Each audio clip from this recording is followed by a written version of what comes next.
The camera's a little off, isn't it? Good morning. Good afternoon. How's everyone doing? Martin, it's been a minute. Feels like forever. And even from Friday's podcast to over the weekend, man, it feels like you're always gone forever. To I don't know how far we'll get, but we're going to at least start wrapping up the NG project over here with the enclosure. Where we left off, I was trying to get screen working. We never did get that screen working, but we've got a new screen, the new version of the Big Tree Tech HDMI screen, and that is working. Panels for this thing are big. All right, so I've got a question because I can't figure this out, right? So here is our panel. Located right about here is cut out for our fans, right? Which seem to not line up at current. That's good.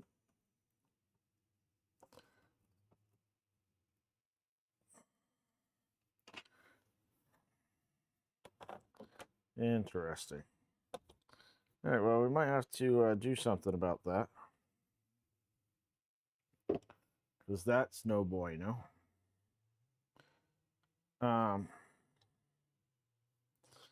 Yeah, it's like these covers, even with that, like, screw this on through the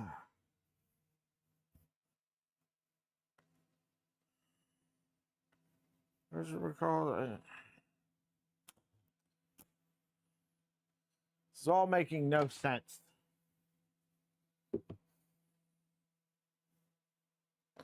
So I guess first things first is let's come over here. Mike, John, how are y'all? This thing is non-stop overexposed because of where this bench is. It's got the sunlight coming in through this window and it just blows this out.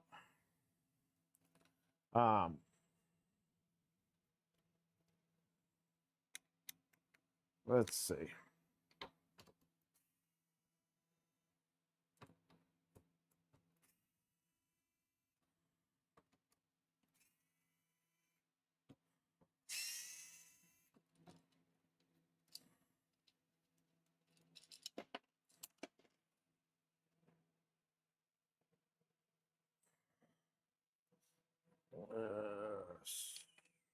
Dropped half of these.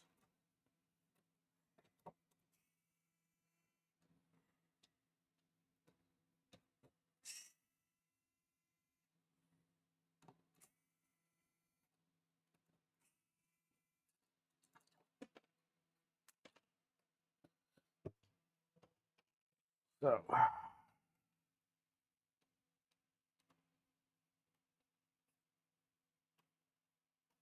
get out up there, you little fucker. Thank you.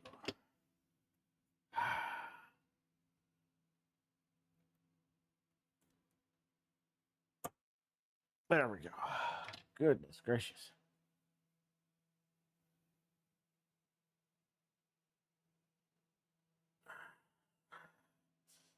It's got a blind up. It's not like there's nothing there. All right, so this goes on like such. Yeah, yeah. Good, good.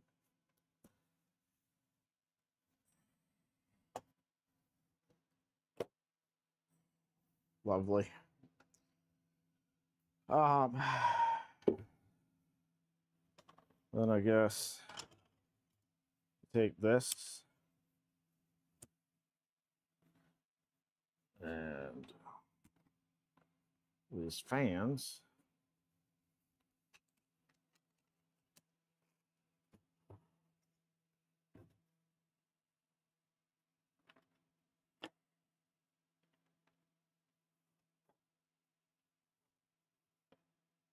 Is this going to go back here? Is this sandwiching it?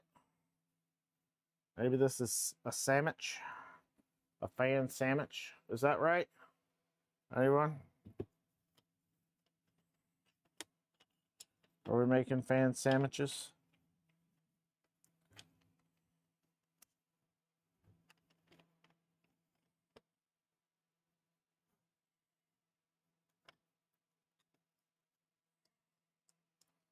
Seems like we're making fan sandwiches.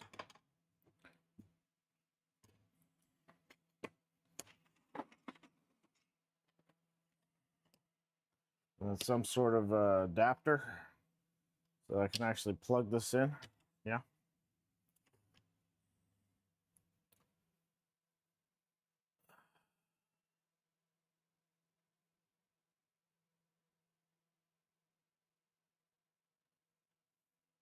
All right, let's grab some heat sets, I suppose.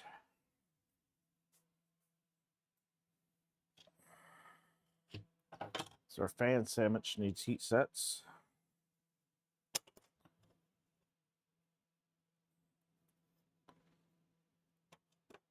It's gonna be those weird tiny ones.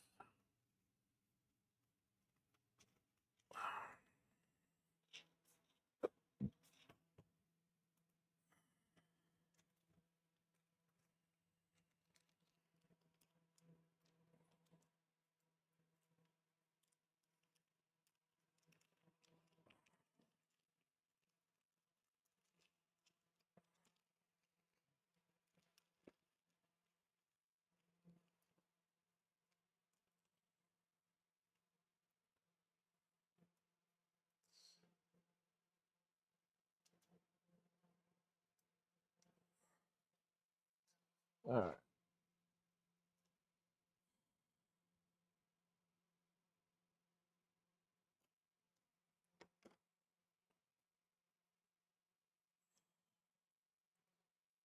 Oh yeah.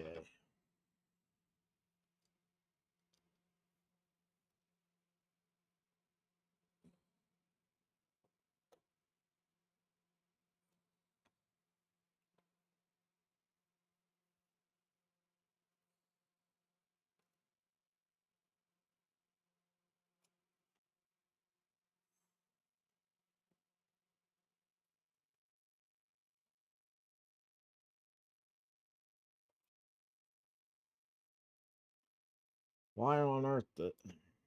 Never mind. Doesn't matter, I suppose.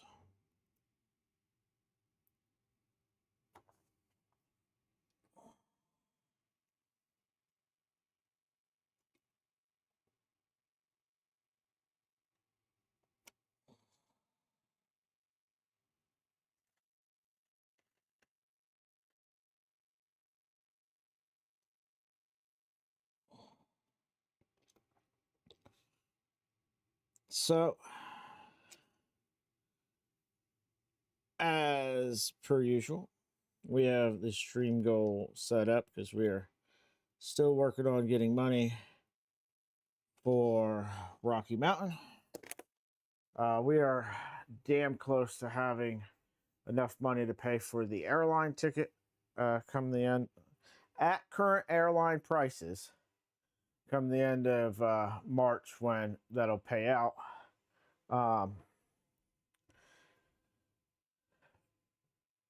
Bear in mind, so I don't care how you do it. If you choose to donate, amazing. If you want to gift memberships, amazing.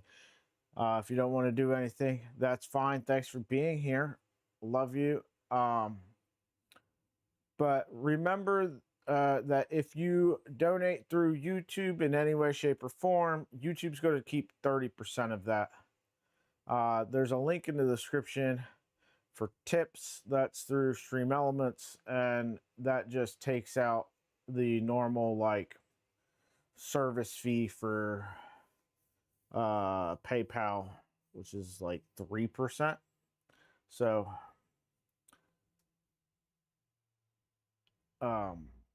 if you don't care how you do it and you want to donate, that's definitely the better way to go about it.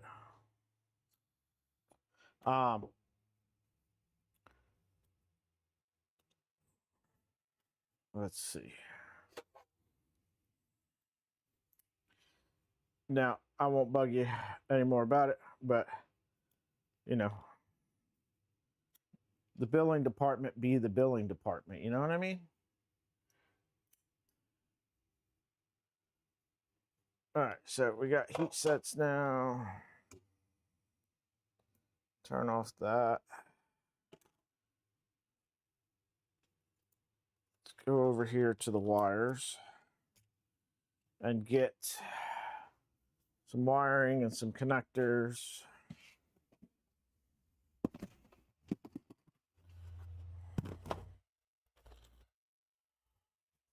That looks like wire.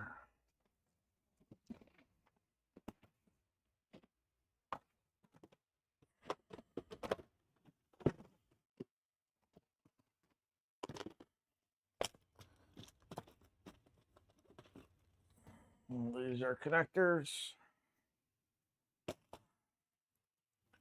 All right.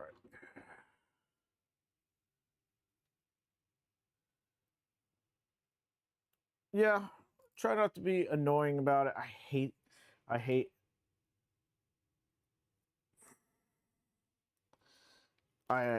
asking, but 'tis what it is. I did speak with some members in the community before I did it. Like, hey, it's been pointed out to me that maybe this would be a good idea to do. What do y'all think?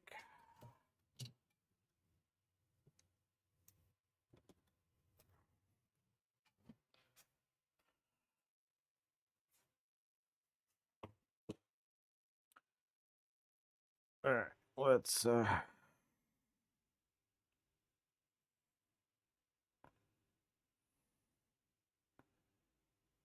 see here. I need to make a Y splitter. That's what we're doing. I think we're gonna go here.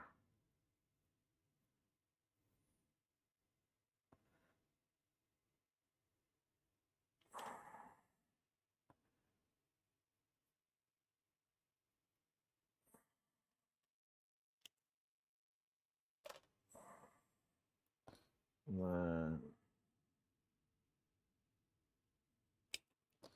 that long. Let's get the soldering iron heating up.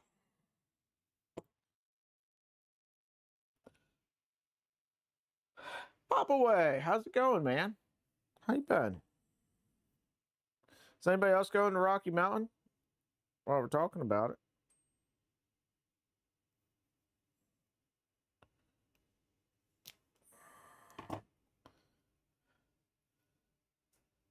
And has anybody been to Rocky Mountain previously that's in chat right now?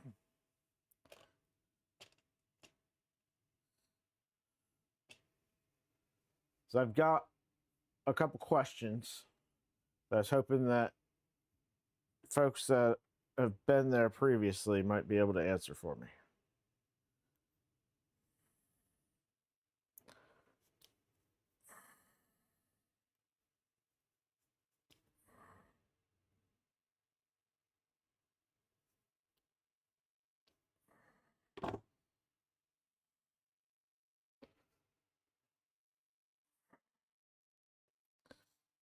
Good to hear, Pop away.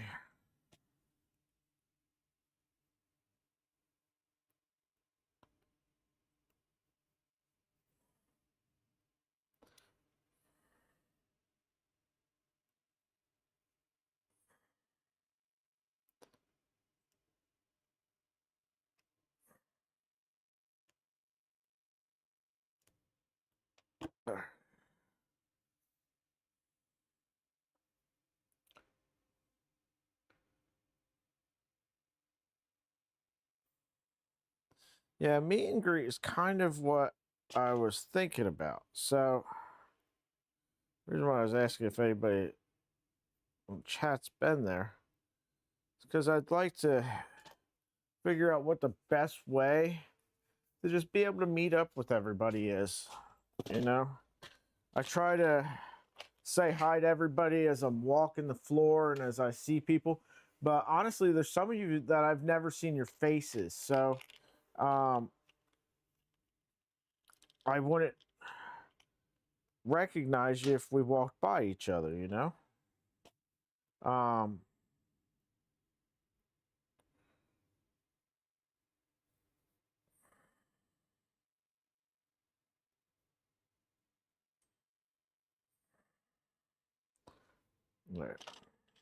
maybe we need the red one?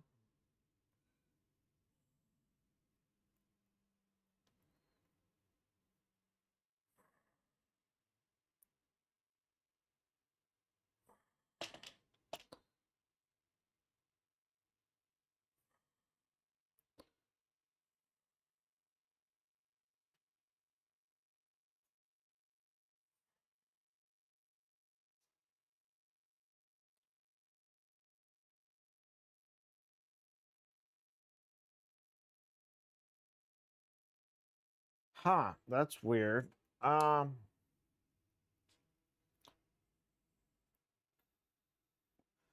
John, ask Precord 3D. I know he hangs out in the Polymaker Discord. Um, that's where I've seen him every time I've talked to him.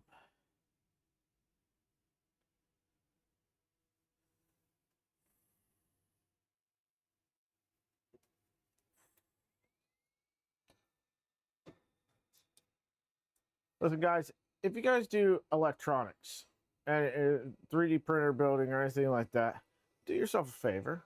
Pick up one of these hot air soldering stations. You can use them as a hot air soldering station, but they're dead useful for other things. So heat shrink tubing, um, dealing with little fuzzies on prints if you don't want to take a torch to it.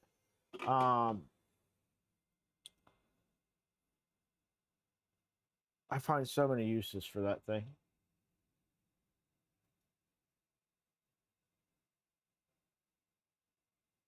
The other thing you could do is call the embassy suites and talk to them. I really like embassy suites. They've always been fantastic. It's one of my preferred hotels to stay in. Used to be able to get rooms from them a lot cheaper.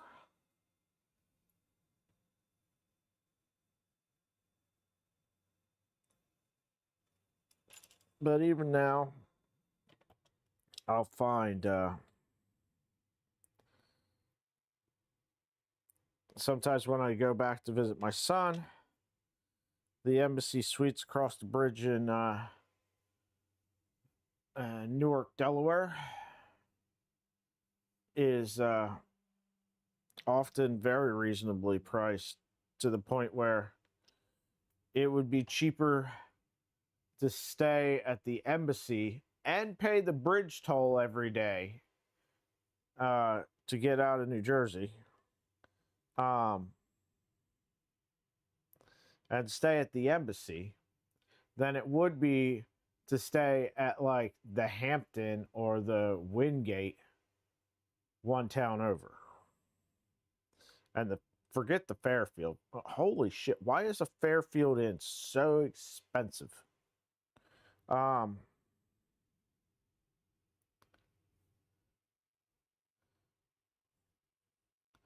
Plus the embassy has manager's reception at night. free drinks, snacks, dinner, free cook-to-order breakfast. Love the fucking Embassy Suites. Although one time we went and we stayed, and it was we were there visiting right after Christmas, because there for quite a few years we would go back to visit my son right after Christmas. We'd go for 3 or 4 days to visit my son, visit my mom, my brother, my grandmother, and yeah, so we would do that. But we were staying there, and there was a furry convention going on that weekend that we were there. Woo, boy, was that quite entertaining. My favorite, right? So, the people for the convention are getting there for, it was a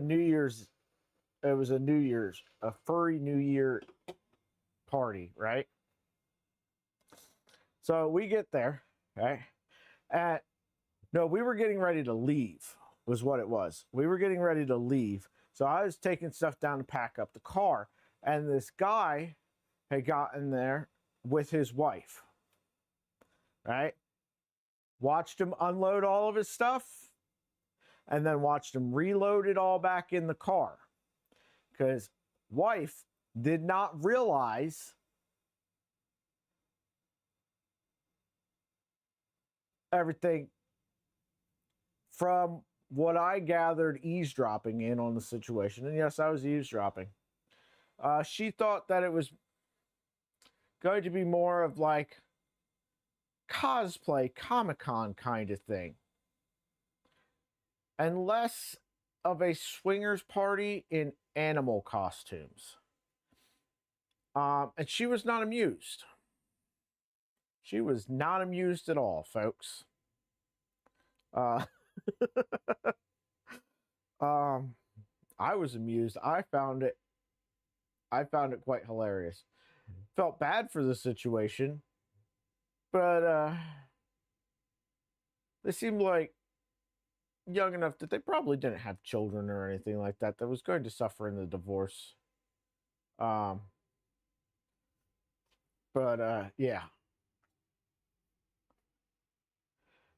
I don't know. I know that this, my daughter, my older daughter, was very curious about it all. They said this was probably like 4 years ago. So she was like 9 or 10. All right.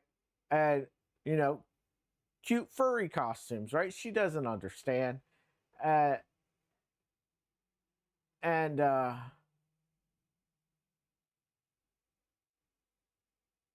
because my son was, it was probably 2021, maybe even 2019. No, because it was right after COVID. Yeah, it was right after COVID. Because my son was doing homeschooling and my daughter was doing homeschooling because schools were shut down for COVID.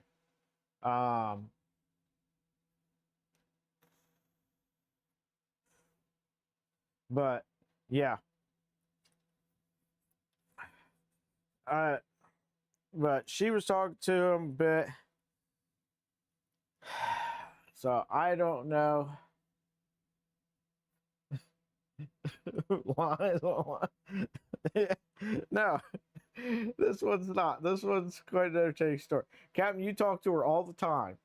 She hops on voice chat all the time. Ask her about when there was the furry convention at the hotel we were at.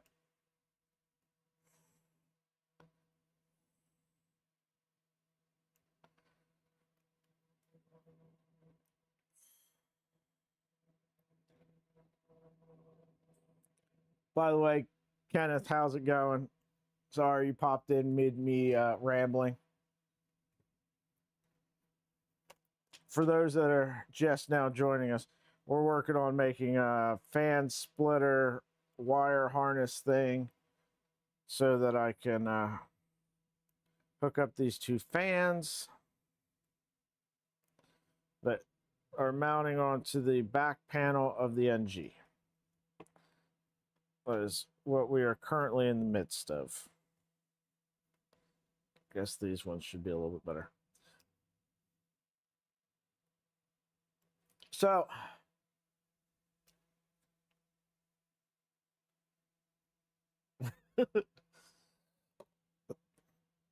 I have a bunch of dogs. Wearing a squirrel suit seems dangerous. Or a rabbit suit.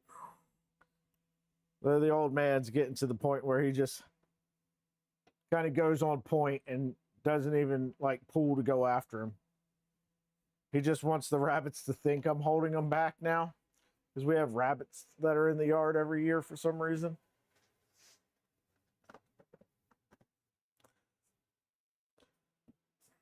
But yeah, no, next stream series will not be me building a furry costume in my garage. I can assure you of that. If it is, you guys have my permission to unsubscribe immediately. Not that there's anything wrong with that if that's what you do. It's just not me.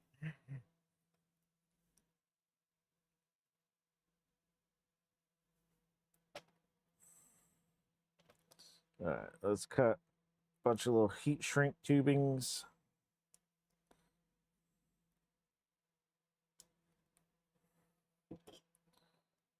Lovely.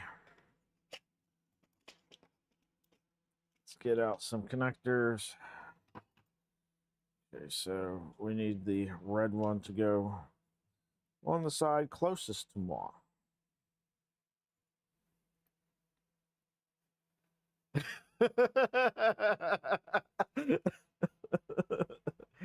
Oh shit. Love it.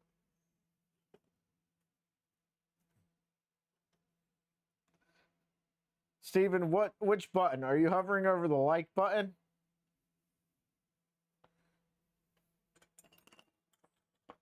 I feel like you'd stay, because that's kind of like a train wreck, man. You can't help but watch, right?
Well, turned my soldering iron got turned way down for some reason.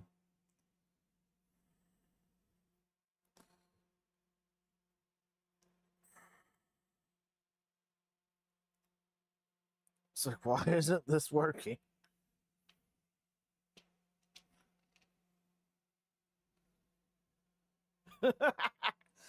We've got some neighbors around the corner that are furries, and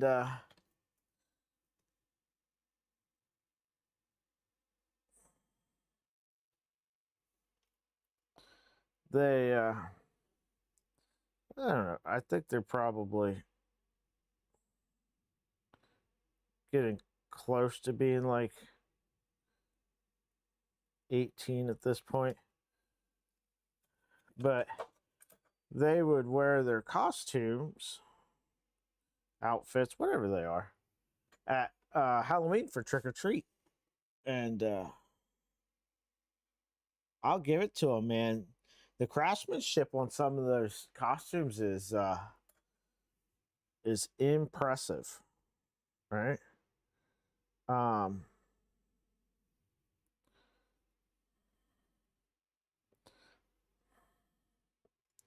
Like, you know, we see, or at least I do. I don't know about you guys, but I see a lot of cosplay stuff.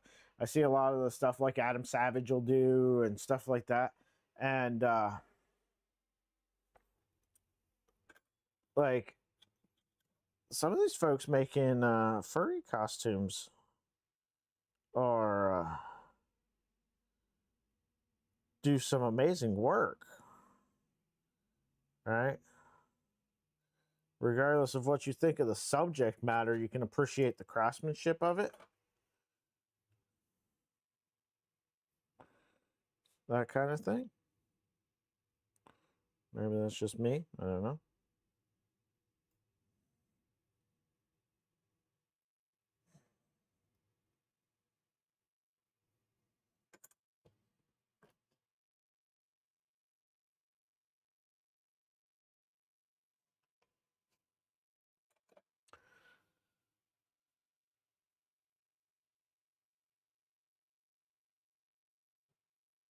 Yeah, I imagine they are expensive.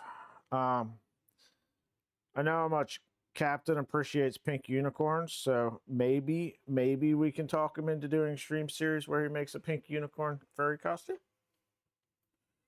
Captain, what do you think?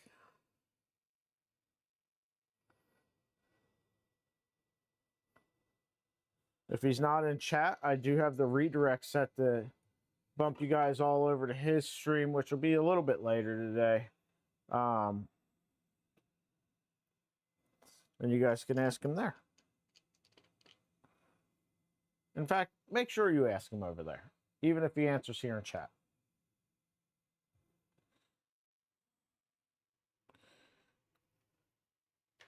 Clownhammer, what's up, bud?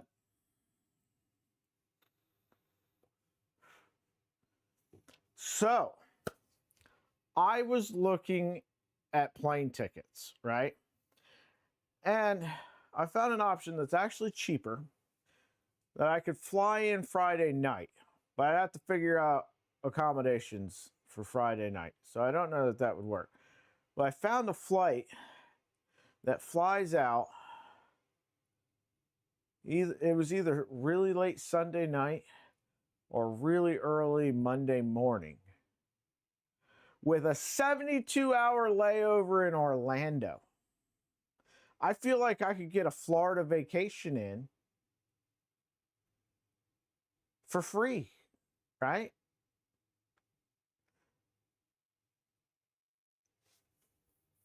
Weather's probably warm enough to just camp on the beach, right?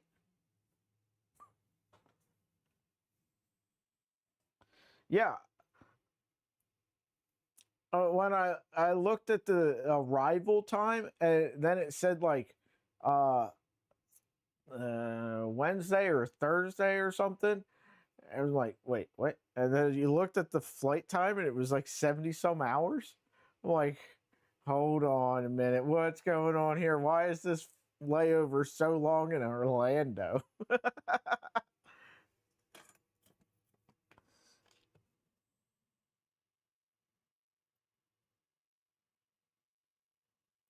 Has anybody flown with Frontier, the airline? I've never heard about it.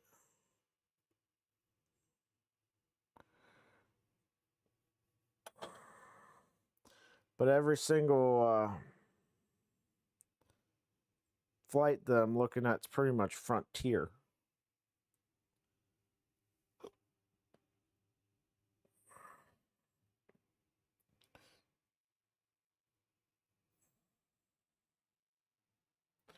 Yeah, well, fortunately, I'm not,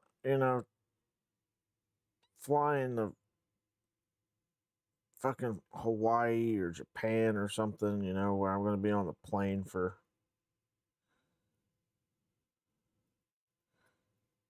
better part of a day. It's just like, I think like 2 or 3 hour flight or something like that.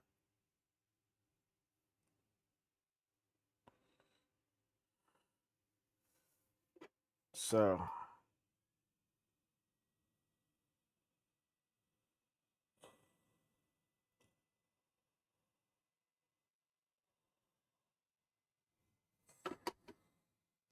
all right.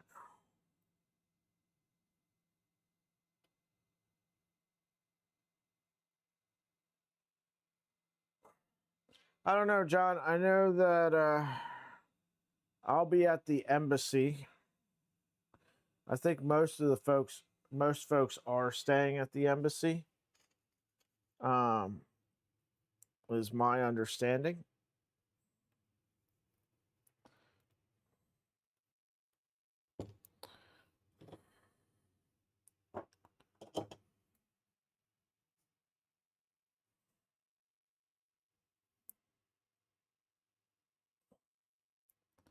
When we were checking out rooms and stuff over the weekend, because Mike was looking at rooms, there were still some options available at the embassy. Oh, the embassy has no rooms now?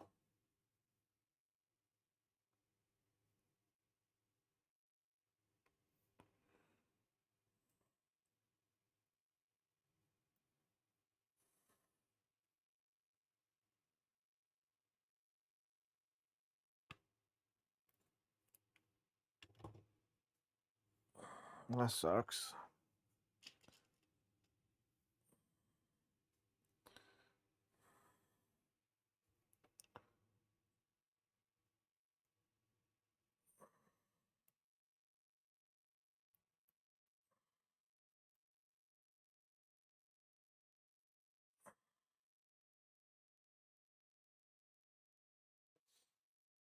All right.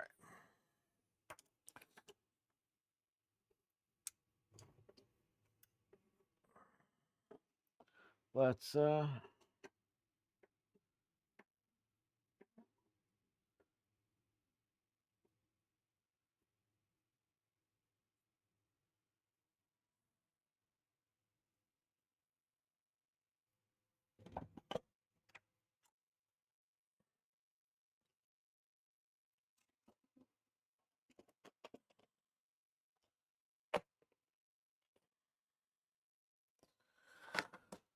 let's get our panel back out.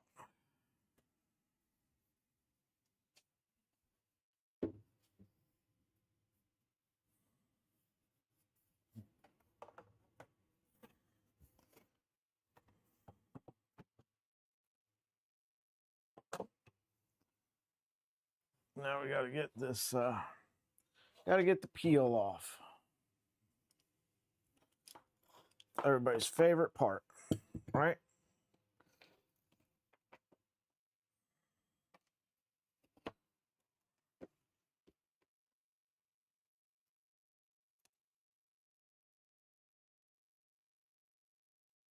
These brown paper peels.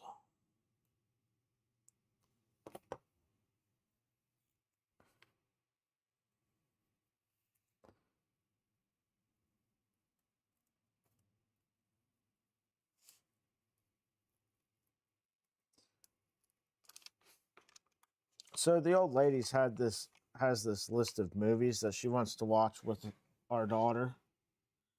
And one of the movies was The Notebook.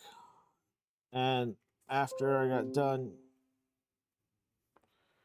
last night watching the final episode of Night of the Seven Kingdoms, our daughter wanted to watch a movie. Well, I happened to notice that The Notebook was available to stream.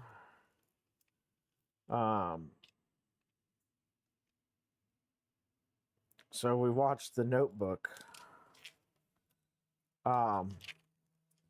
She really liked the movie until it got to the end.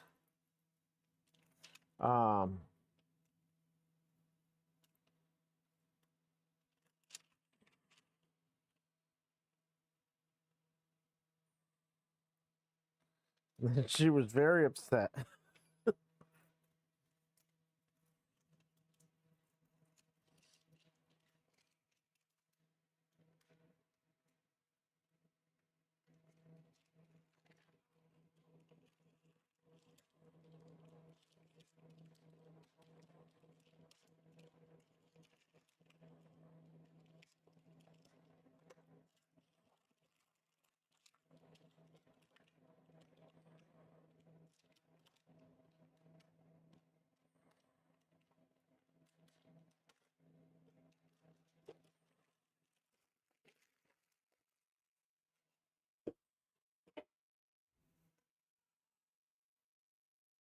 Let me see.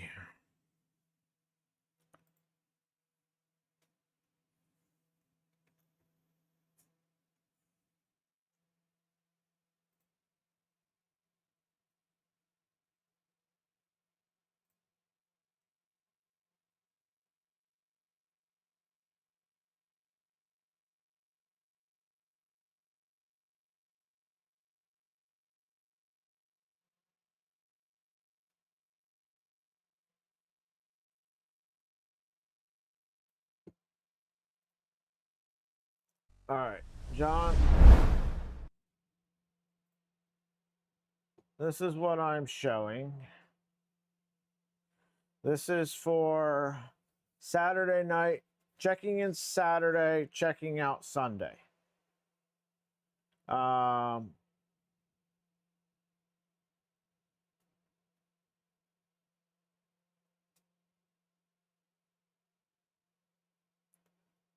This is what is currently showing as available. It says they have 11 rooms.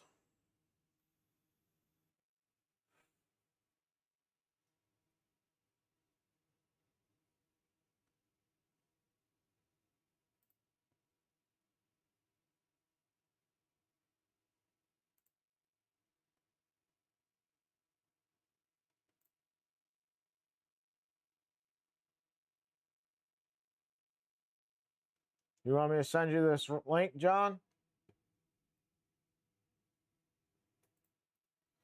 I don't know.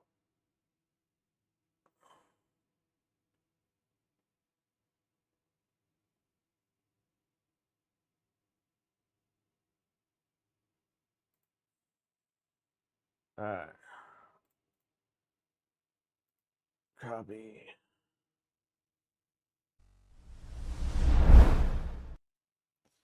You go over here to Discord.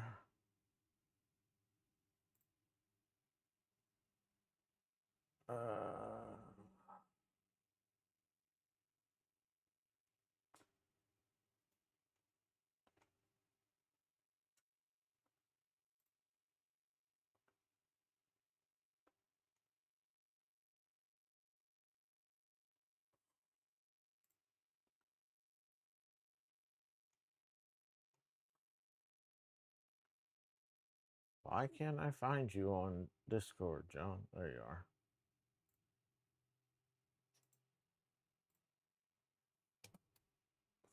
There you go. Link sent. All right. Now it flips this over.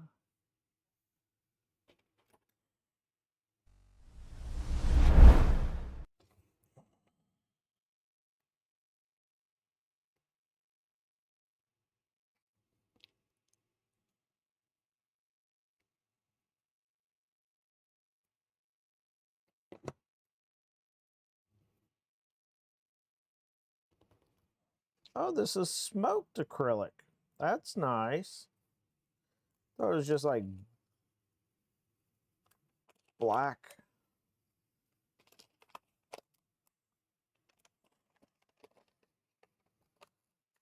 But that's fancy.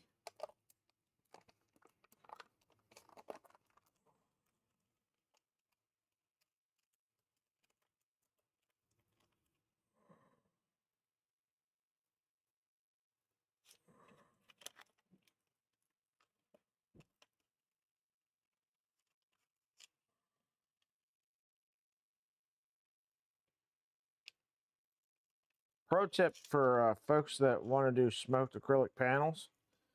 If you're doing a Doom Cube and you want to actually be able to see inside of your printer, do not do dual smoked acrylic panels on your door of your Doom Cube. The amount of daylight sticks that you will need to be able to even remotely see in there, and really you're just going to be able to tell if it's making spaghetti, not if it's you know, printing correctly, is unreal. All right. So.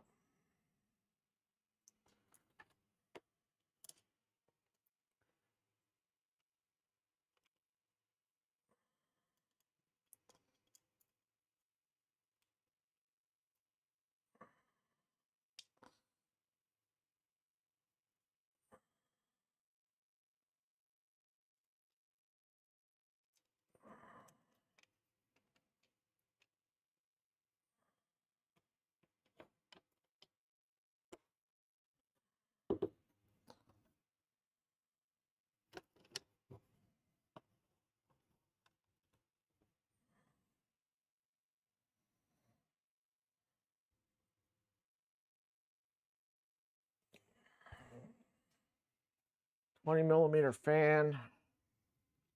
It probably needs 25mm screw.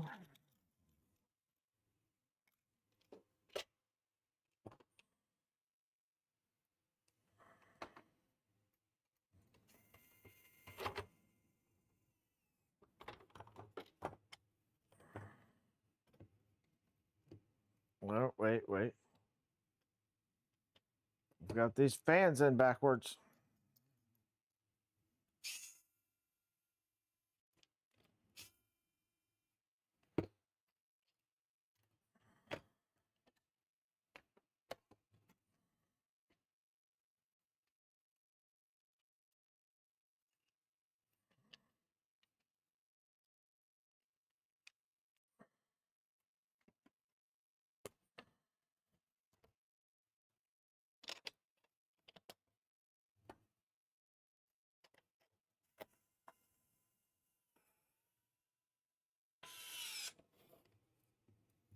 No.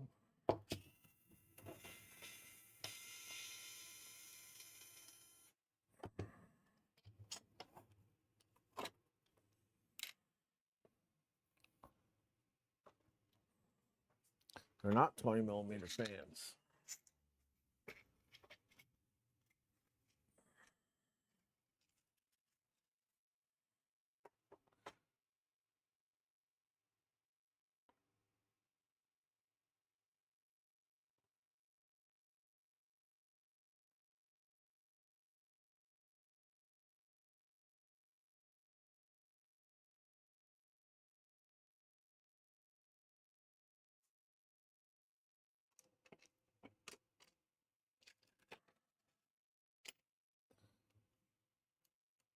Yeah, I'm not sure.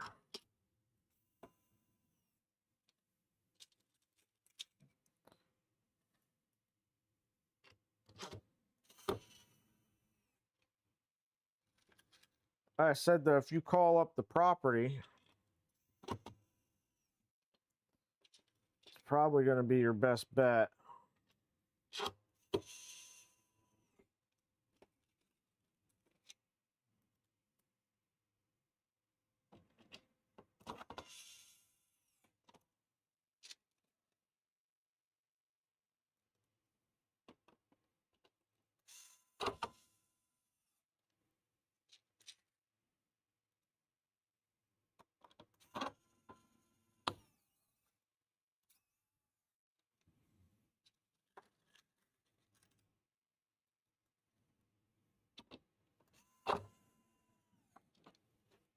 All right. There's our fans. I'm going to plug these in.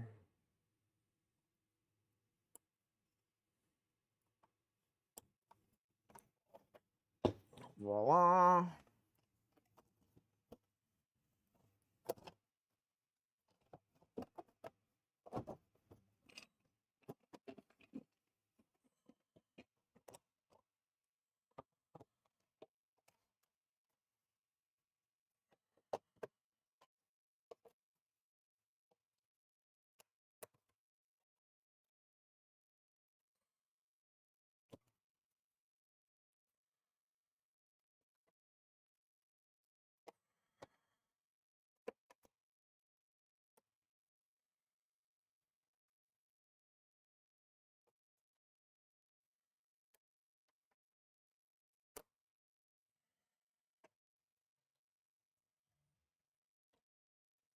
Crap, I need to plug in that fan.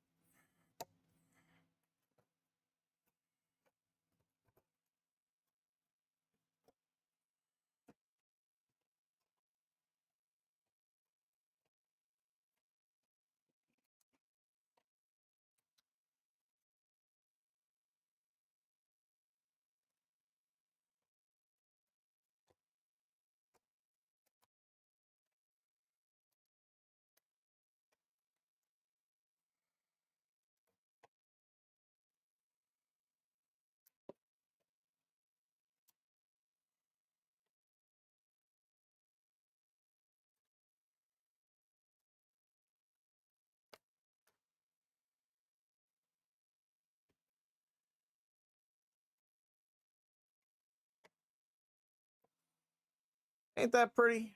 You guys can't see it.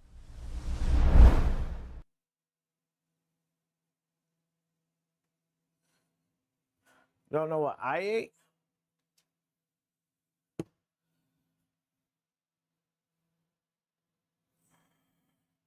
I had a bagel, an everything bagel this morning.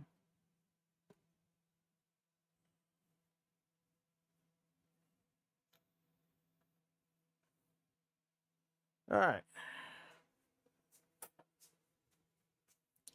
Now let's pull up some more CAD files here.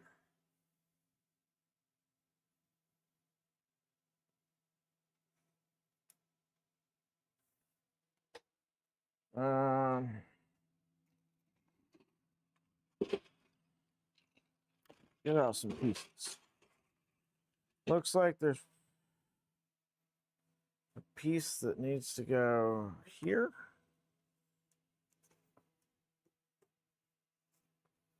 One over there.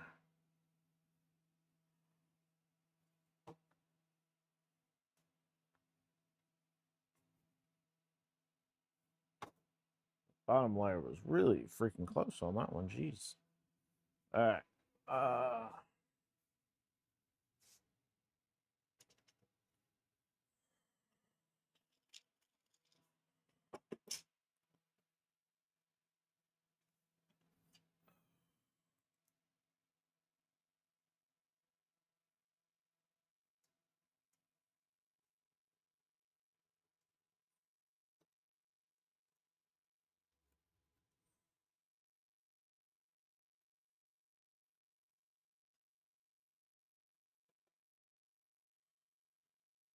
Wait, before we do this.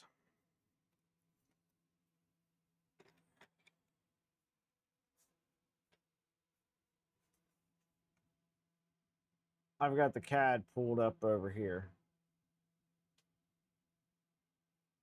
All right. It's like there's some screws, so there's probably heat sets that need to go into this. Yep.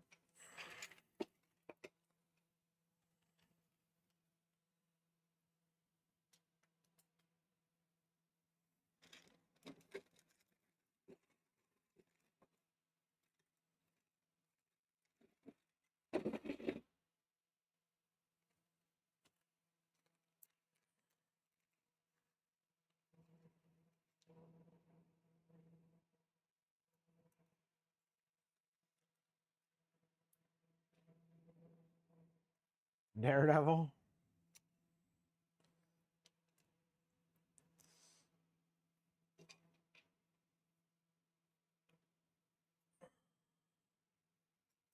I think it's just the back panel that smoked, but we'll see as we unwrap these things.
Okay, so it looks like this one goes over here.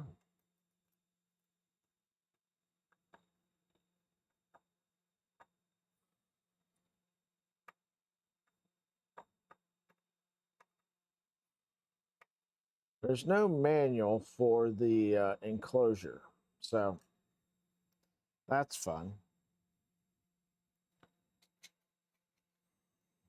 Also, I think the garage fridge is dying, folks. The pressure in this thing has been making fun noises.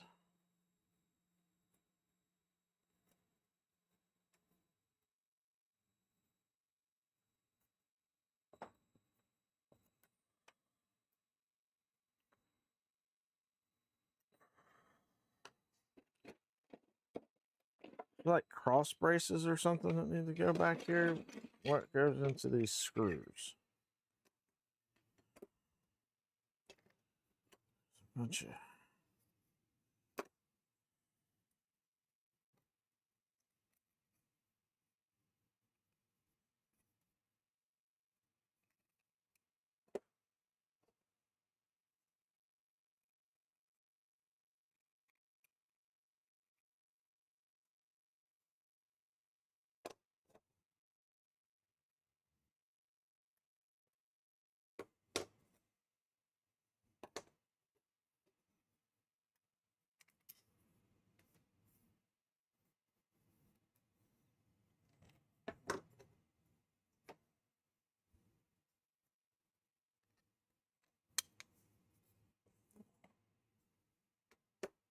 Okay.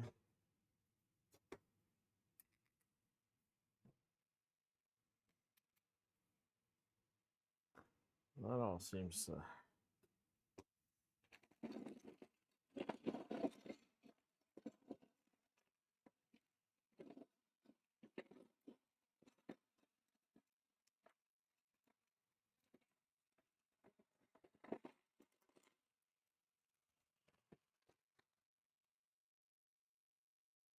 I don't know what's going on.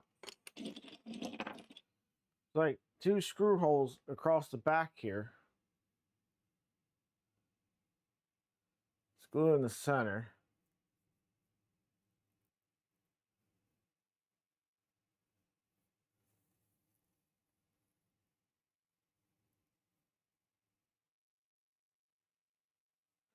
There's screw hole here and here, Brad. It's like something goes across. Um,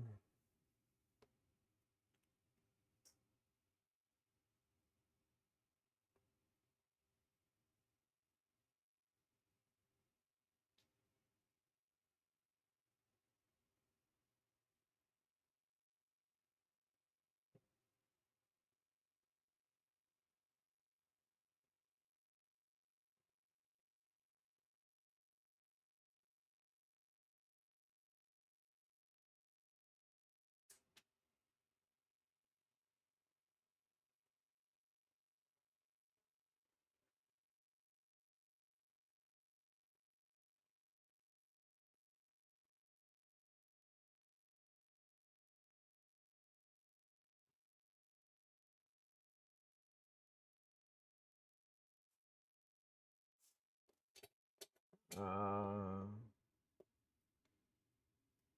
optional braces.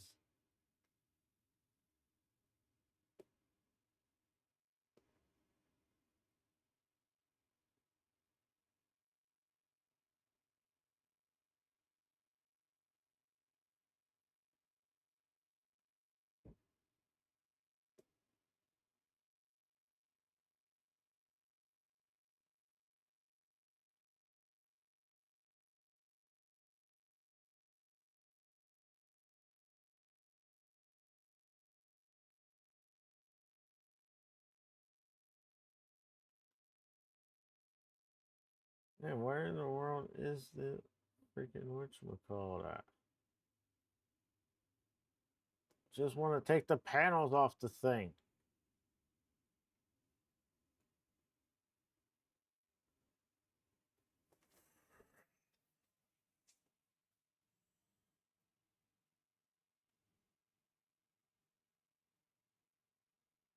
The hinges? What hinges?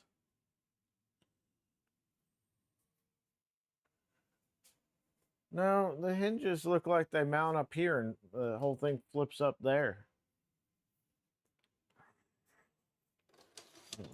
Fuck if I know, man.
All right.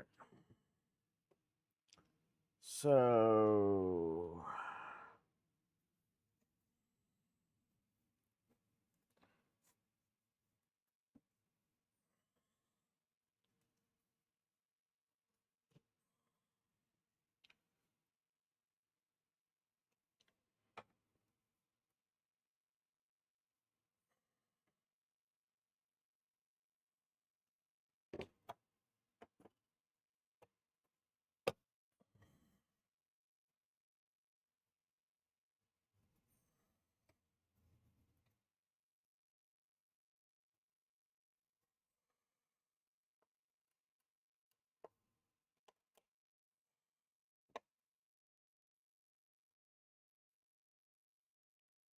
all right.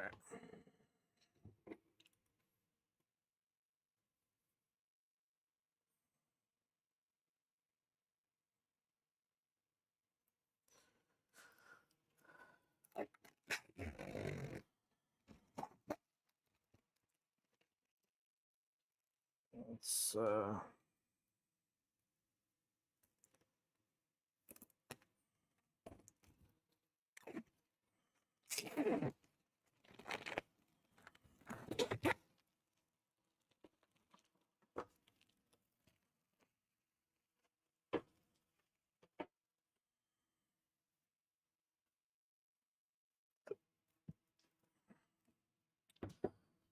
see.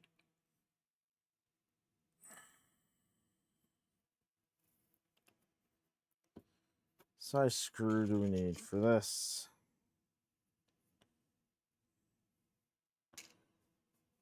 Bigger. That's what screw size we need. We need bigger.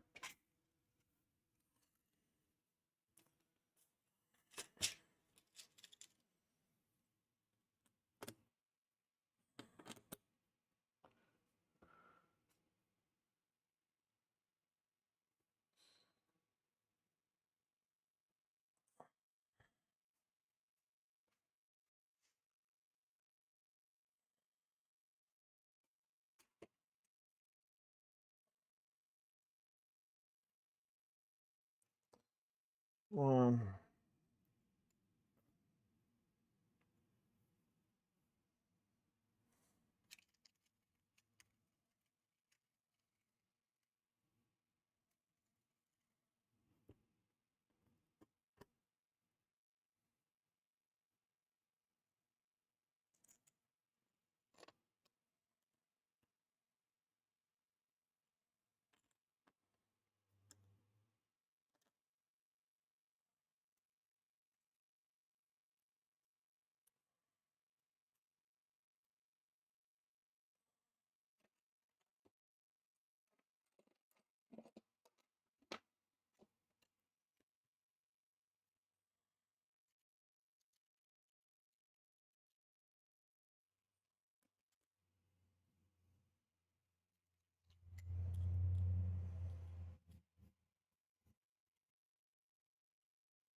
Okay.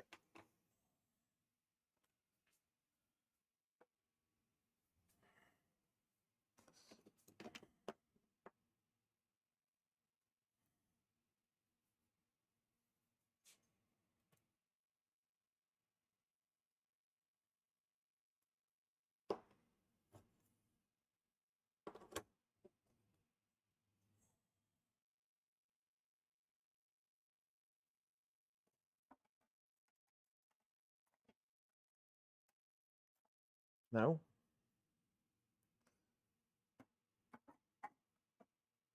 Still no. Okay.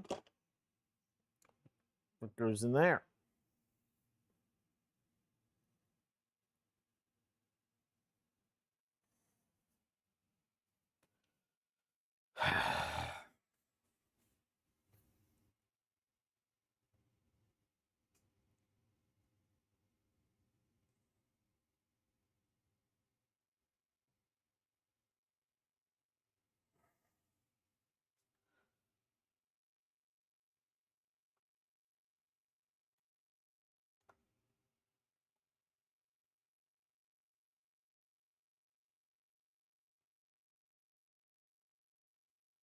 No. Can I just hide this?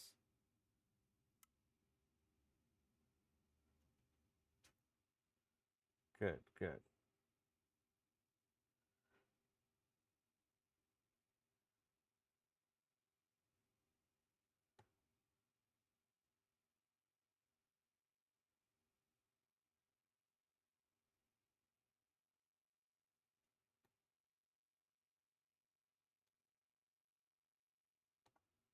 There is a something that goes there.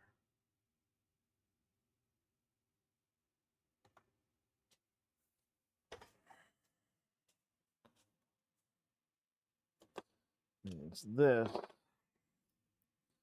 and this are supposed to fit together like so.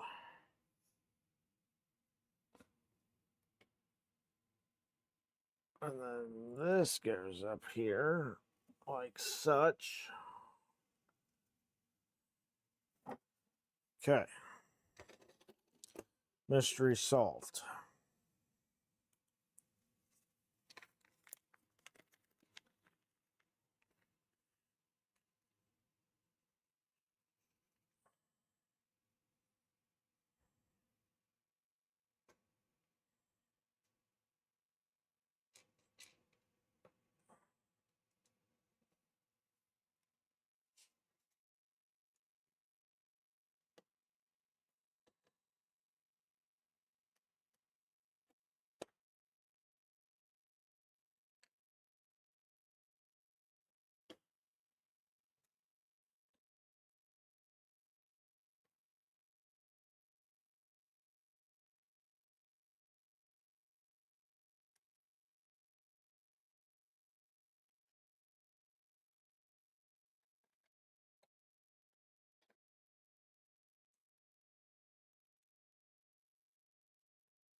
There's this on there, which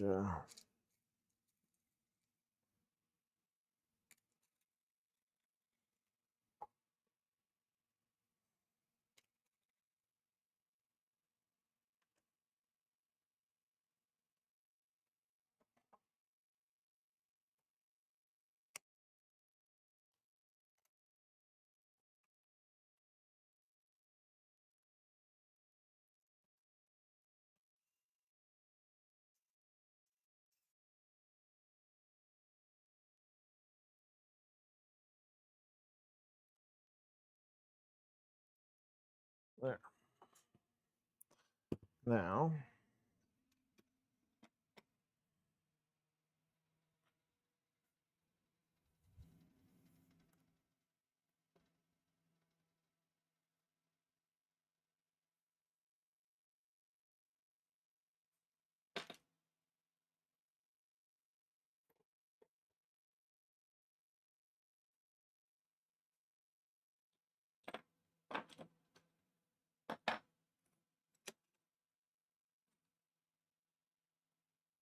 These ones.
Okay.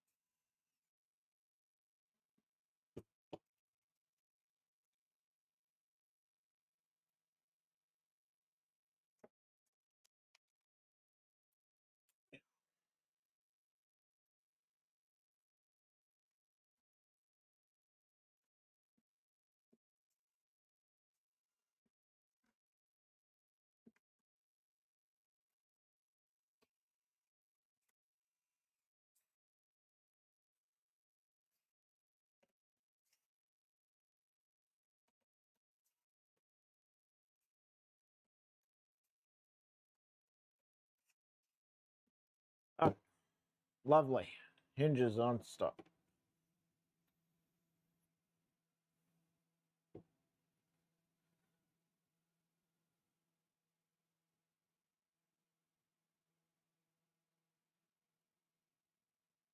I'm trying to do it right, Mike.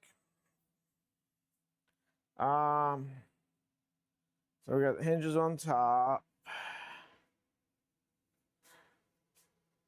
Now we need to get a side panel.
Yeah, I'm just like using the CAD to do it.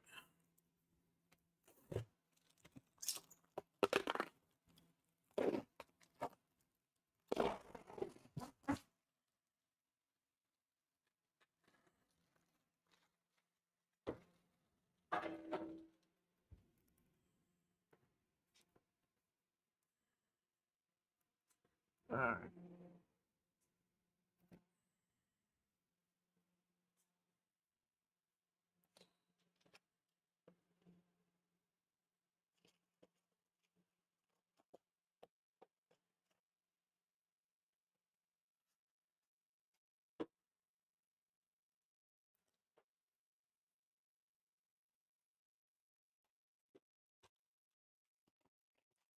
Feel like I have a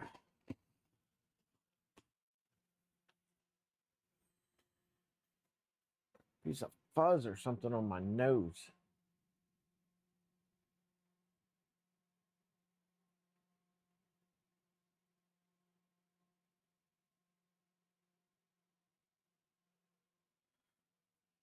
These are some pretty thick panels.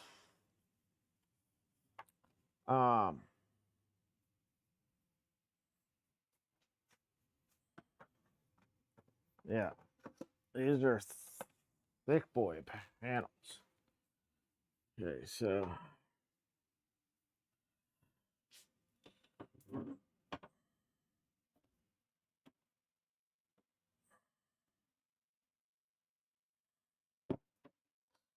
we got two handles here.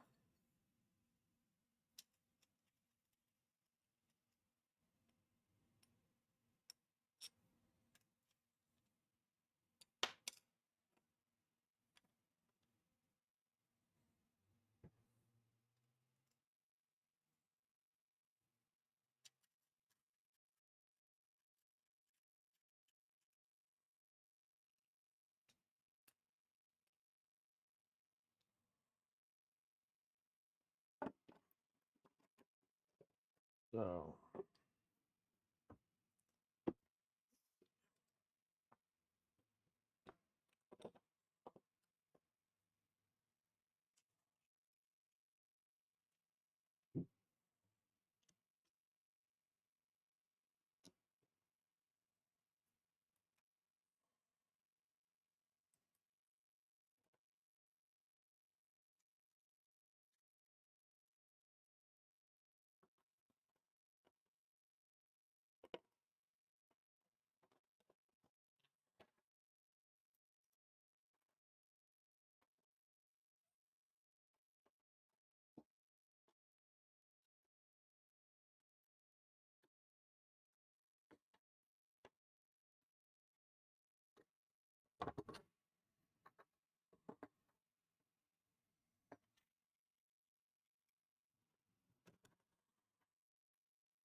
also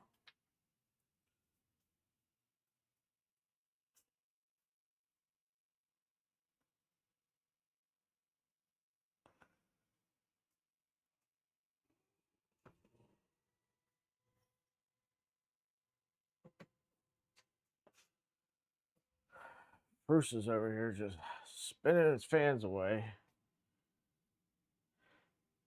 Pat Racer, how's it going?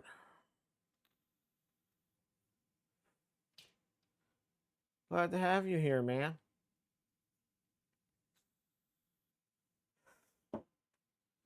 We need to get some tunes going. You guys want some tunes going?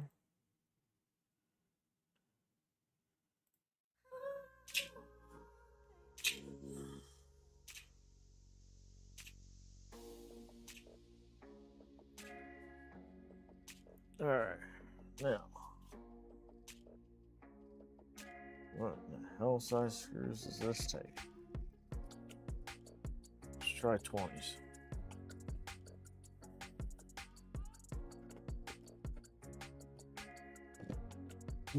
Nope, longer than 20.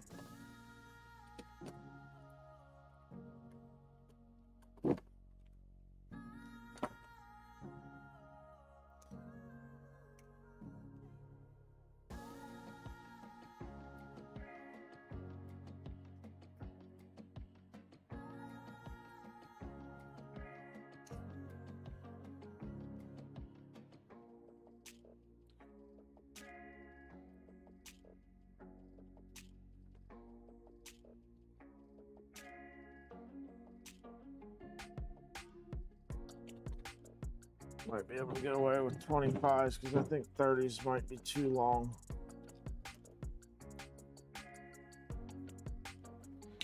All right.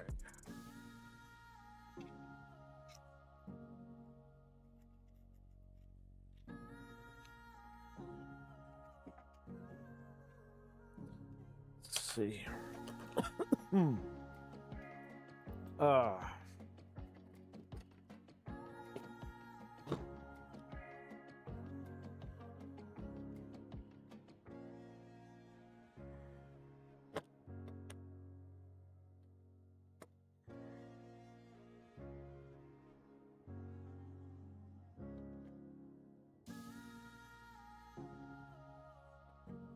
25s might be too short. Might need 30s.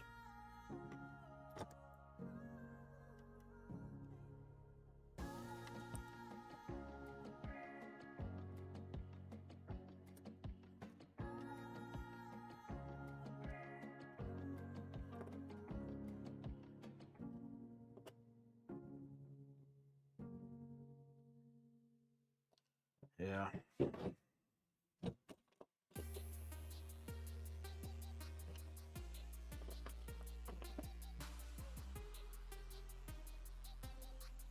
All right.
All right.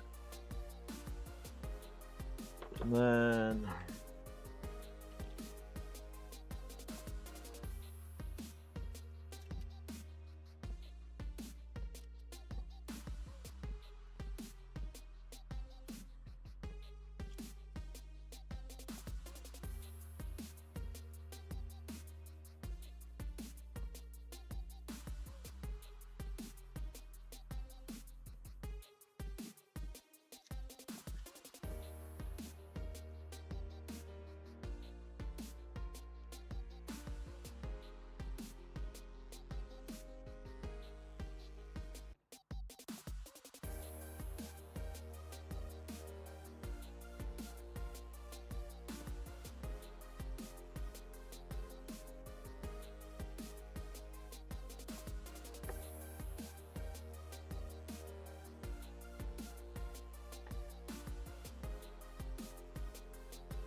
I think these go in the front.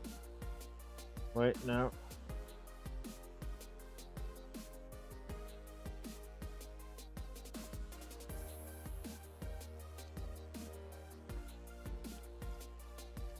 This is the other side.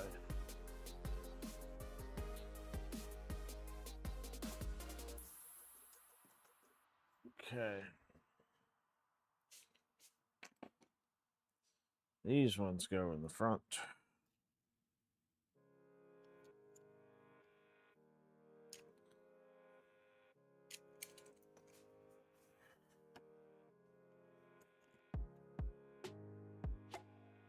This is going to be so much fun to line up.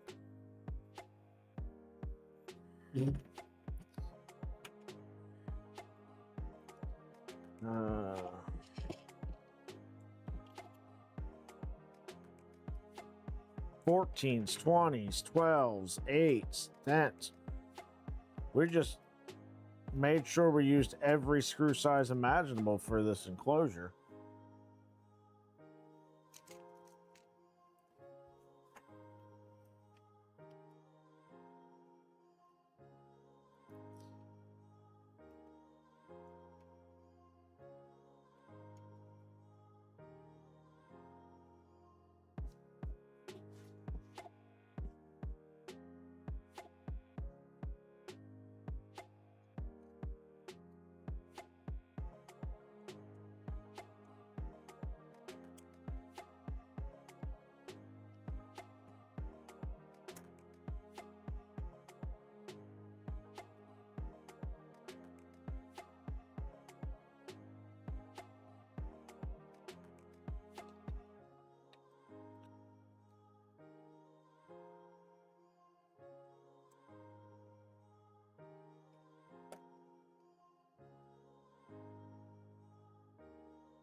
Yeah, it's a little all over the place with some of this stuff.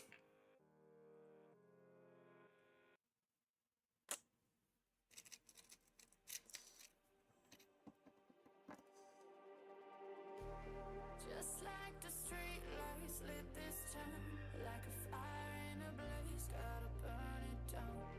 Can't be afraid. I need to go through and find some more new songs to add to this playlist.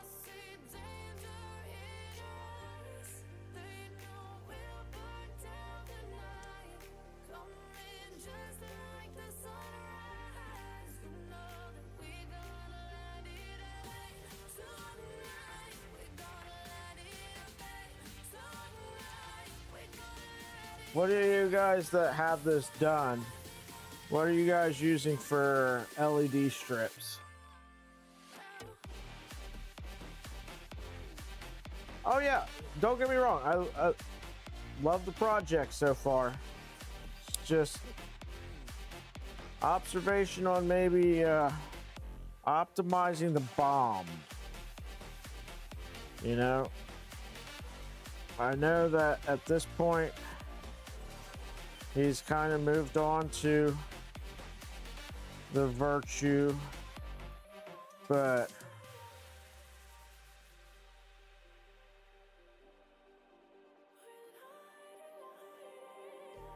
Just like a spark that's breaking out, can't make a stop, can't turn back now. We know that there's no room for doubt. No, we can't turn back now. I see danger in your eyes. They know we'll burn down the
30s were too long after all.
Uh,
all right.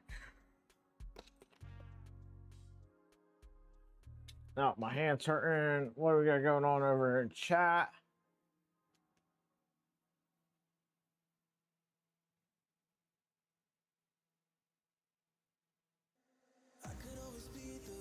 Built the Trinity version of the NG.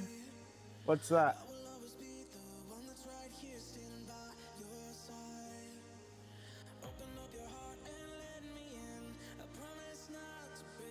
Mike?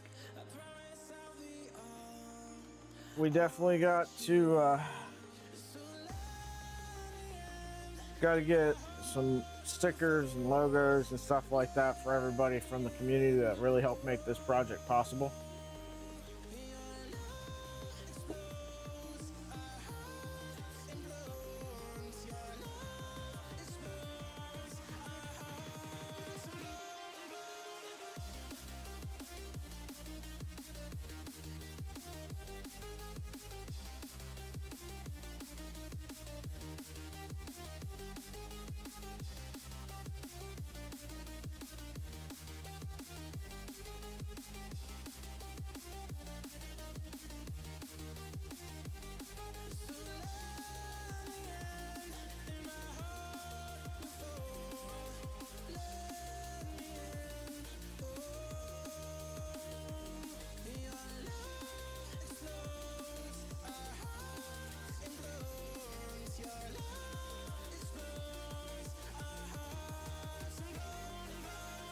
What is the Trinity version?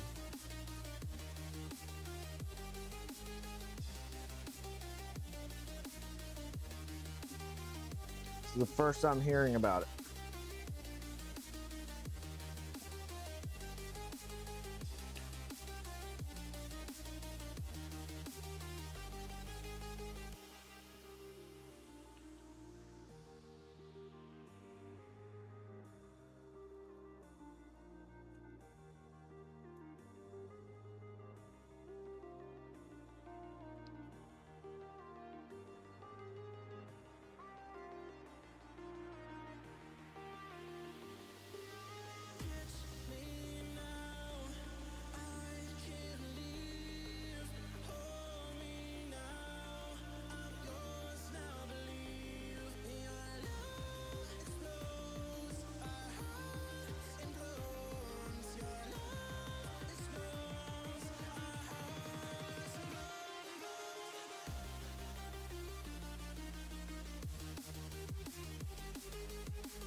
Triple Z.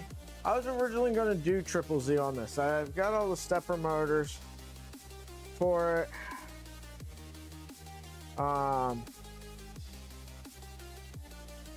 But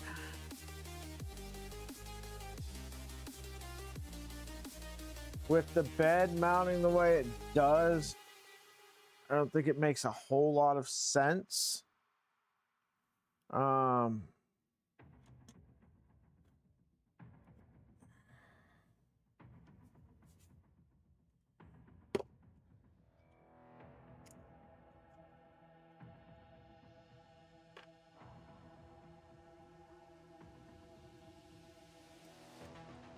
Because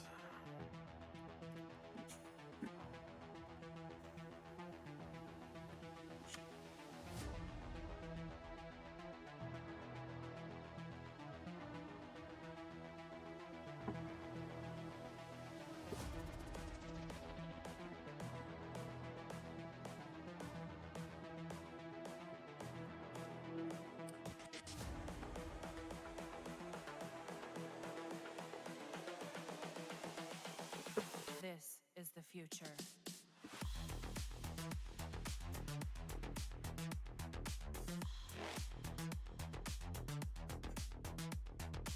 Evolution.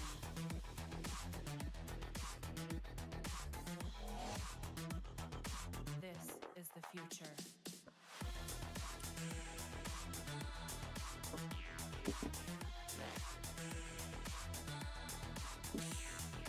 Evolution.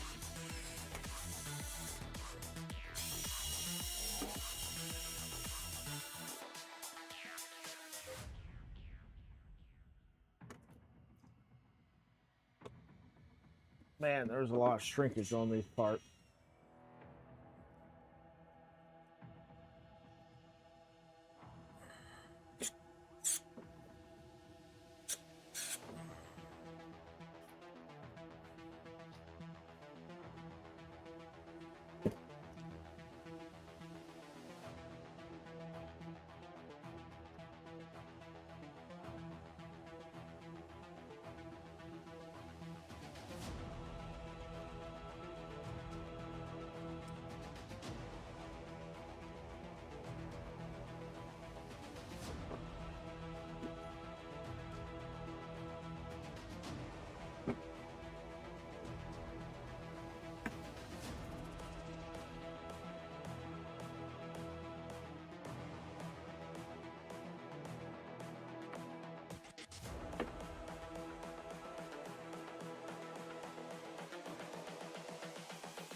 This is the future. So that's one side panel attached.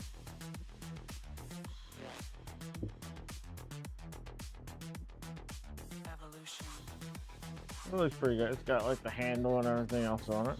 I like it. I like it. This is the future.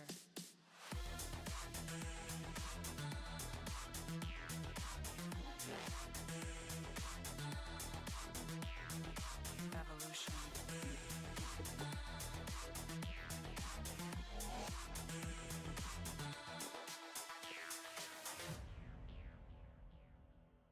Okay.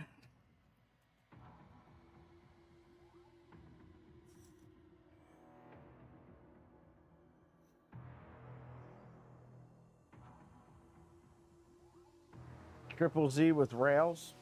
Nice.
All right.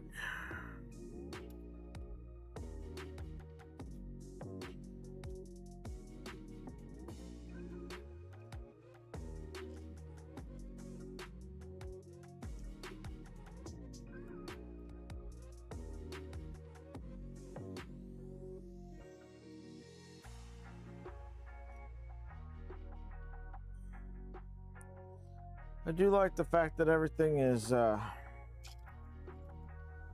screwed on and not like VHB'd together, right?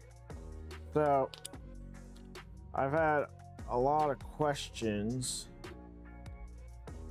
about comparing the NG to the Enderwire. Now, to be fair, I've not built an Enderwire. Both of my switch wires are full bomb switch wires. But there are obviously things that are going to be the same between a switch wire and an ender wire. One of those things is the fact that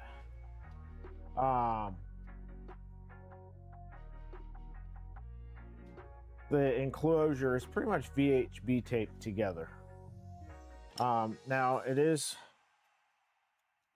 pretty stable. Like you can take it off and stuff, but it does like to twist and stuff if you do. I just had to take the enclosure off of the new switch wire to do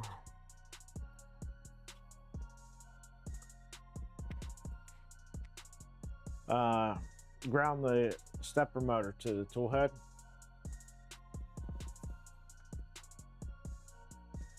You have an Enderwire kit to build? Nice. Mike, what's the running count for kits you have to build versus kits you have built? You need to start just coming down and hanging out on the weekend, bud, and working through like getting your 2.4s up and running and stuff like that. Just bring them down on the weekend. We'll sit here, we'll bullshit, we'll hang out, have a good time, and work on those 2.4s.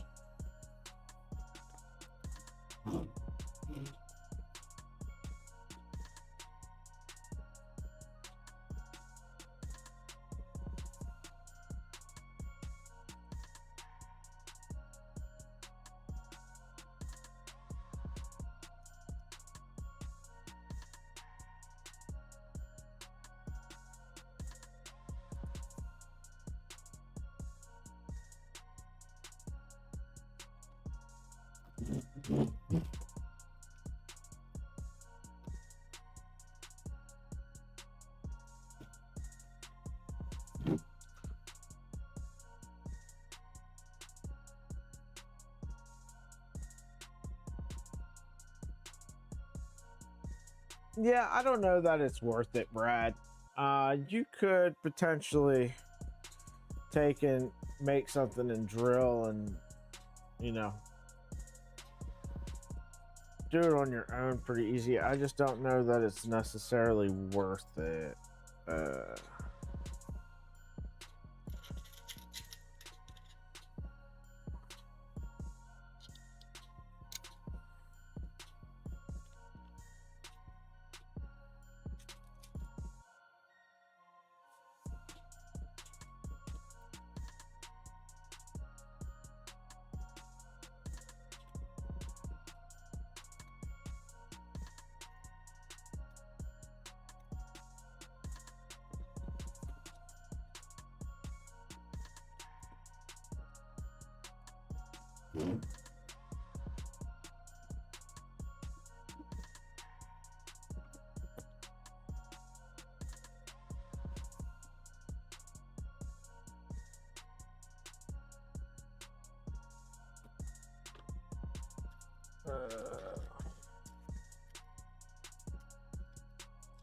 All right, let's see.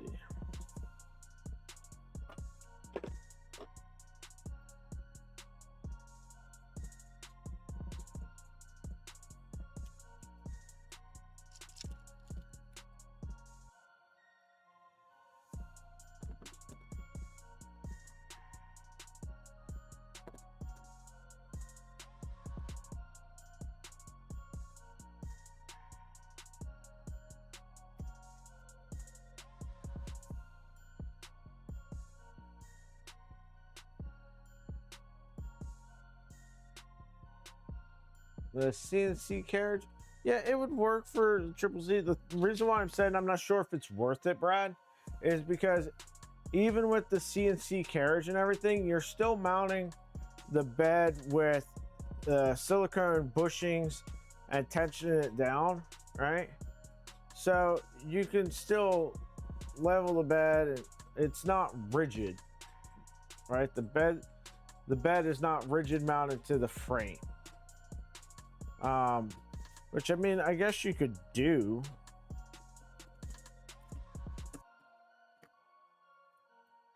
Get rigid spacers and put in there.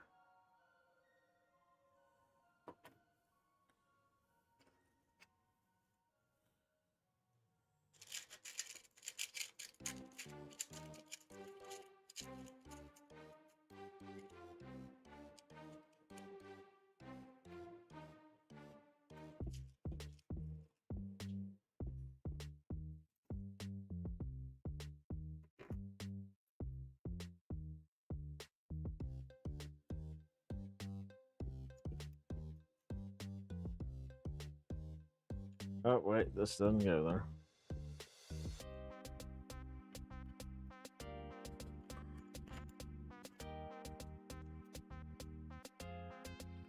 This gets one of these.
Guys, I was having the weirdest dream last night. Dreamt that I lived in a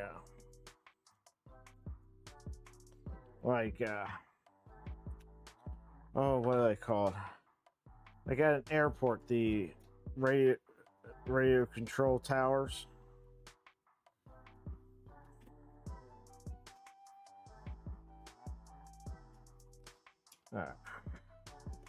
That's held in there loosely.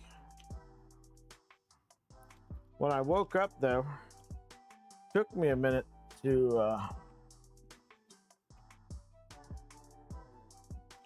realize that it had been a dream and wasn't real. Or wake up from a dream and dream was so real that reality seemed fake.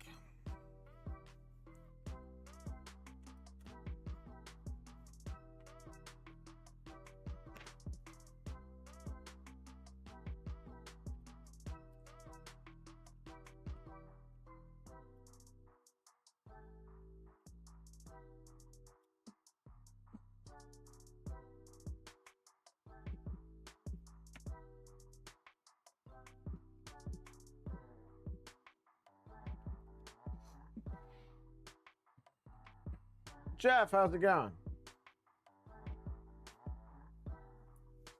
I used to be able to sometimes, like in the middle of a dream, realize that I was dreaming and control my dream. That's fun.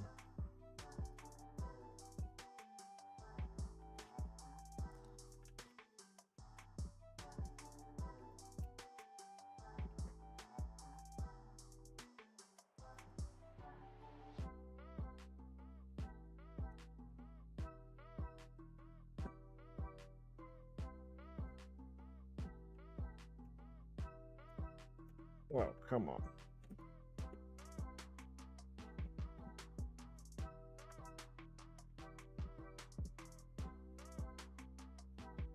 All right. I need to rotate this.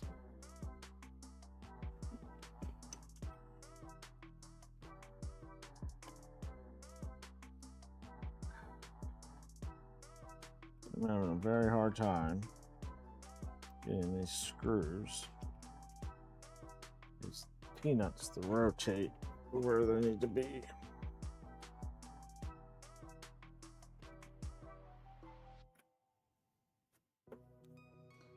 We got one. We got two.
Um,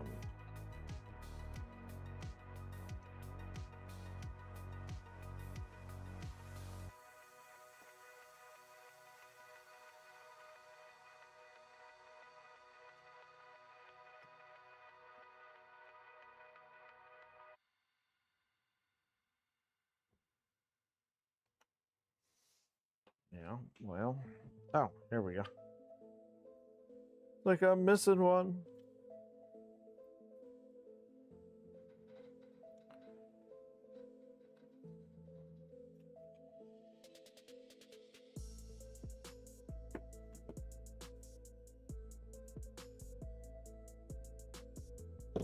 All right.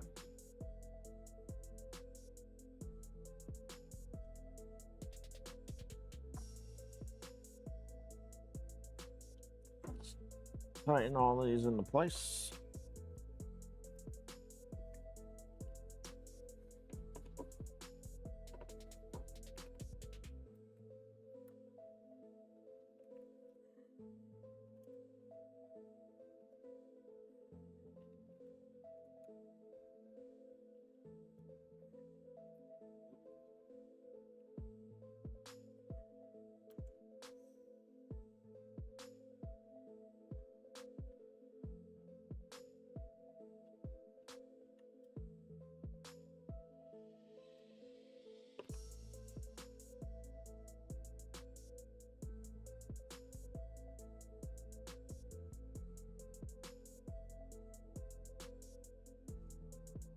All right, now we need this bar.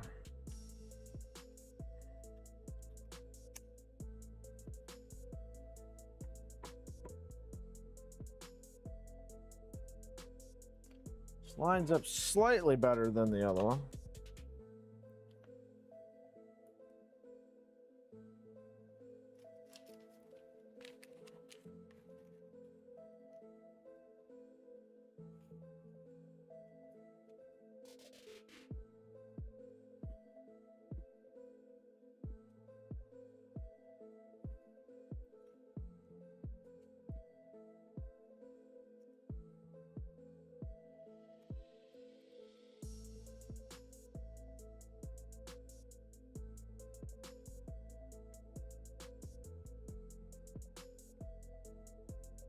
I don't know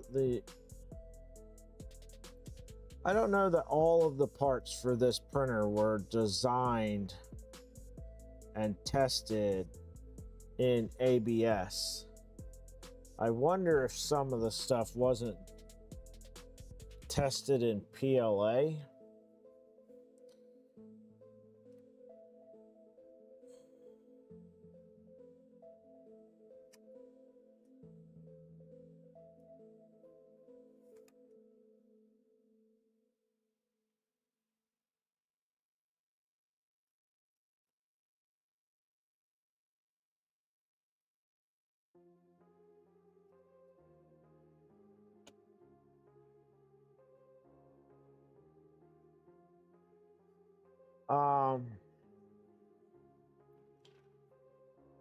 And okay,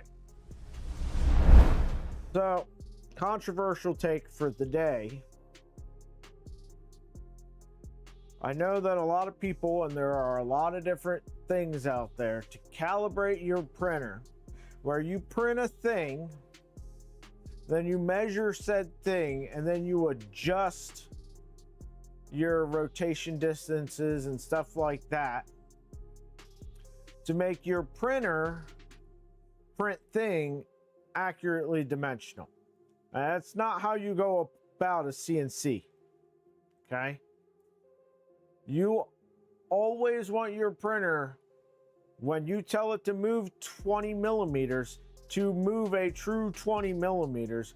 You don't want your printer to compensate for material shrinkage or expansion or anything like that. You want your printer accurate. So do not calibrate your motion system to a print. If you want to calibrate shrinkage in slicer, that's fine. Have a good time. But honestly, you shouldn't have to do that either. Right? Because what happens when you tune your ABS profile to compensate for the shrinkage in this part, and then next guy who knows that part is designed to be printed in ABS compensates in it in his design.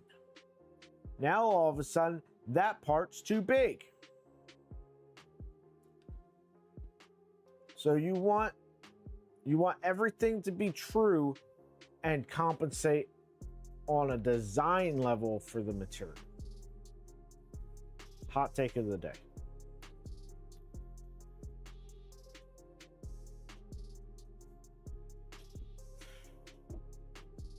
We should rename this channel to Hot Takes in Dad's Garage. Seems like that's half of what I do around here anymore.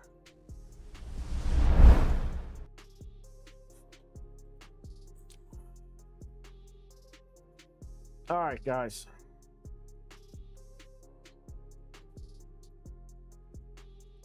Here's what we need to do, okay? For the YouTube gods out there,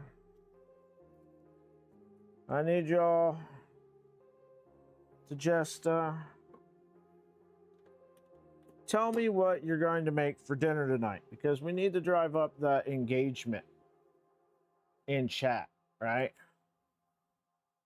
For me, before I came out here and started on this, I put a roast, potatoes, onions, carrots in the oven. That's what I'm having for dinner. Hot cakes in Dad's Garage. That's I've thought about doing some food streams. I would do that on another channel though.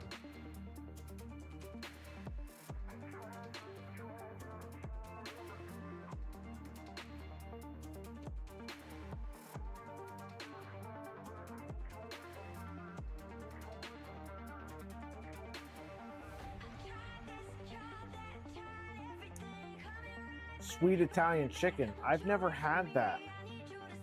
What is sweet Italian chicken?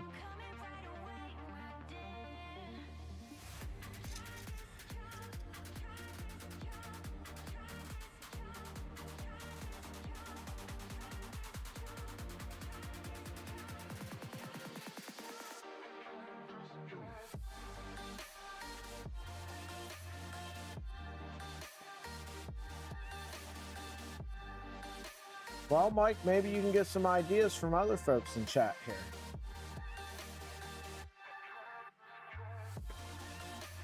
Maybe you can make hotcakes for dinner. Sausage, biscuits, and gravy. Pancakes. Flapjacks. Whatever you want to call them.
I think this is our door.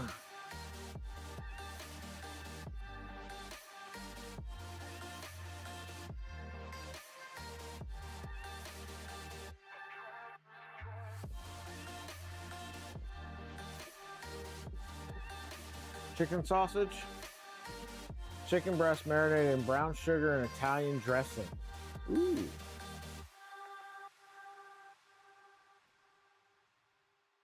I'll have to try that. What do you serve with that, Cat?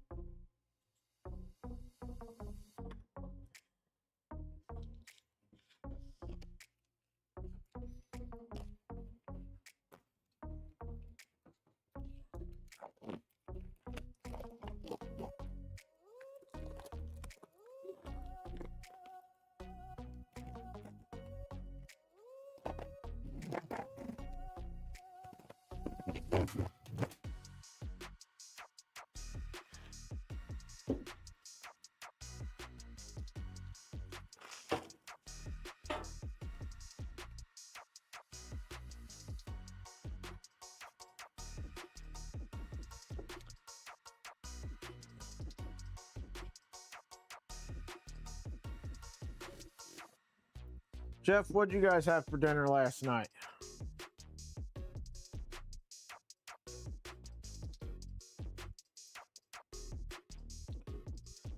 Hey, question. Do you guys eat like crocodile much? I know folks here eat alligator. I didn't know if you guys ate crocodile.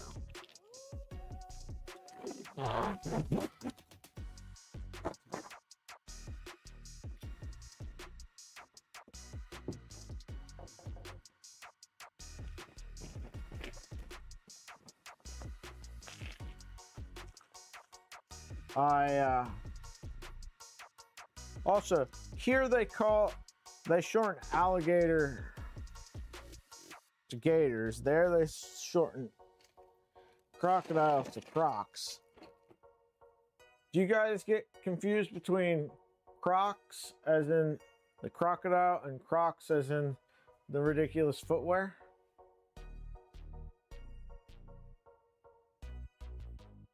Rizzolis with baked potatoes and vegetables. What's Rizzolis?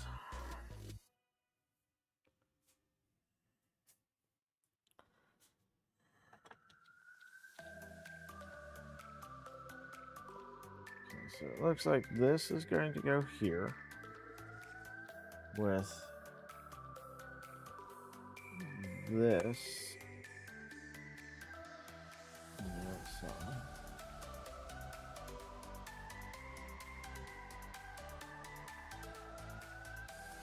This,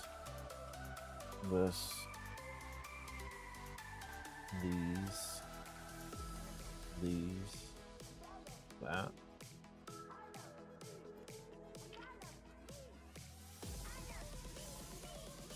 That.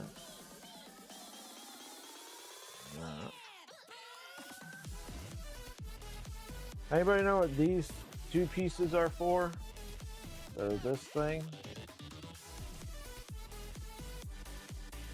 and this thing.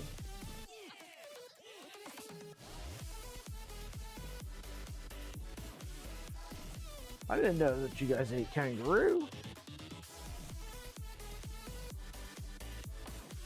That's interesting. Okay.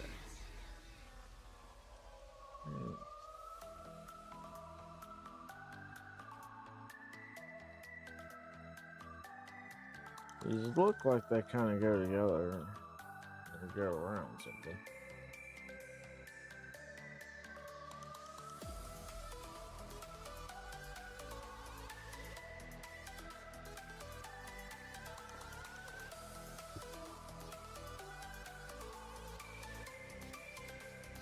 Hold up the parts in question? Yeah. So it is this little bit right here and this little bit.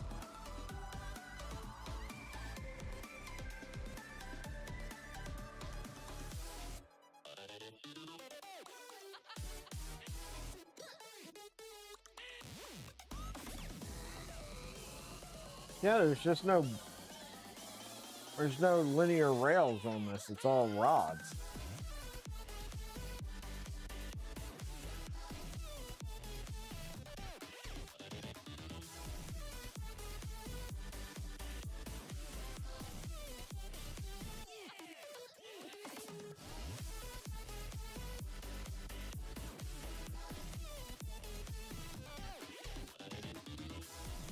Block off holes in the back panel? Could be.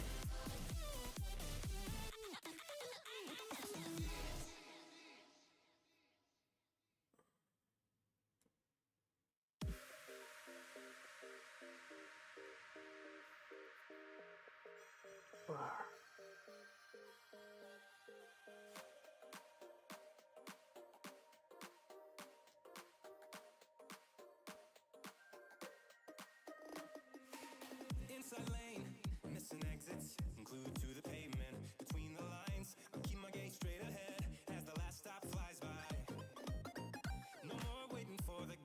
We got a whole bunch of heat sets to put in.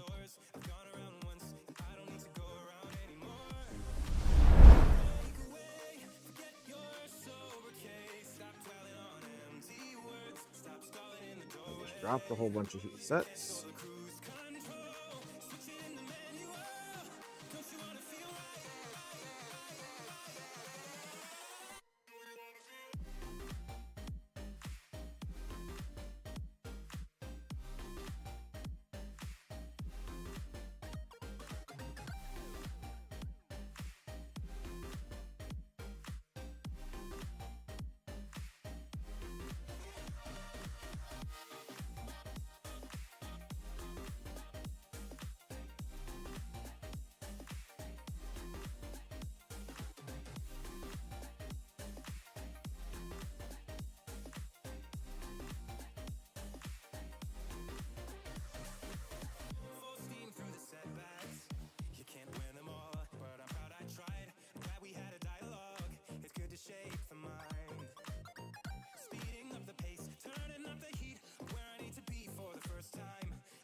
So many heat sets.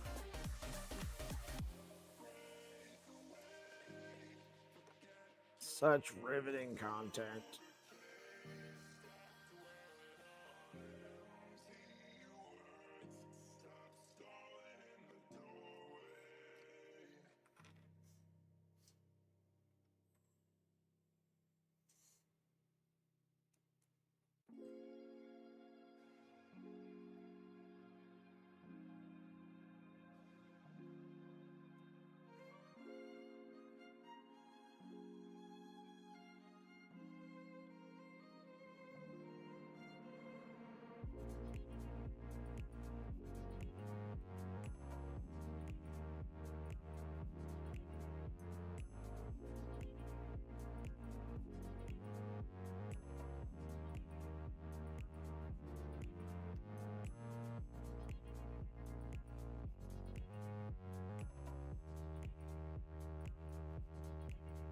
Let's see.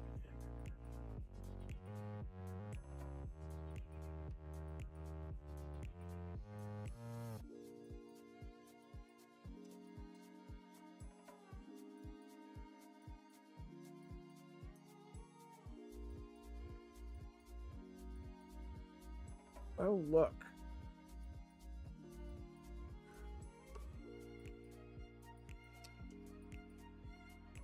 We got competition going live.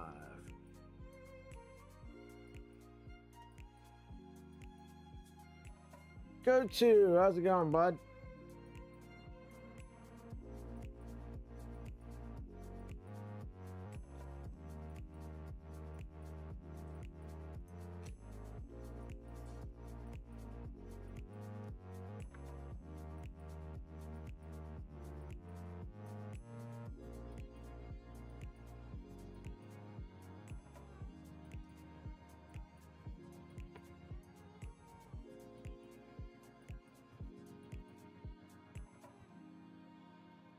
Oh, I'll be so glad when all these are done.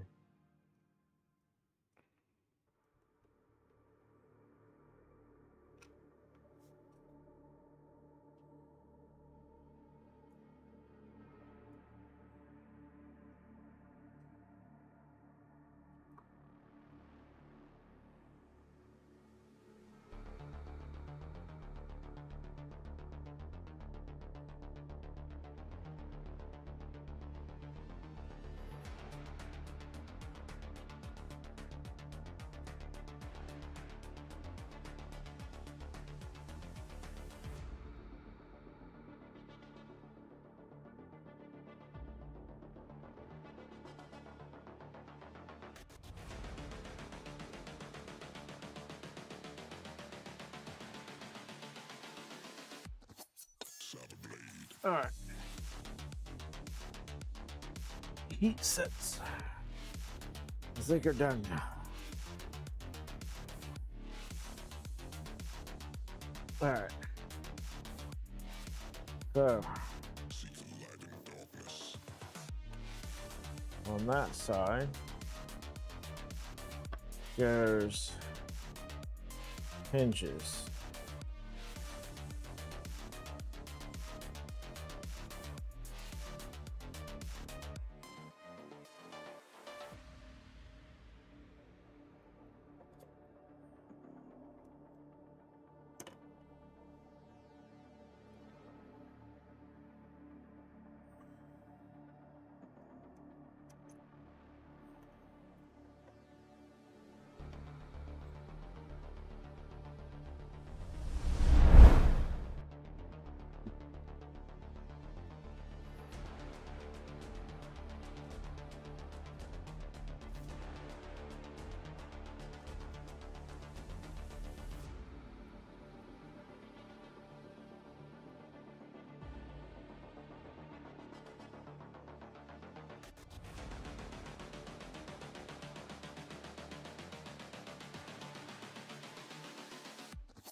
All right. I'll fully tighten these, but maybe snug.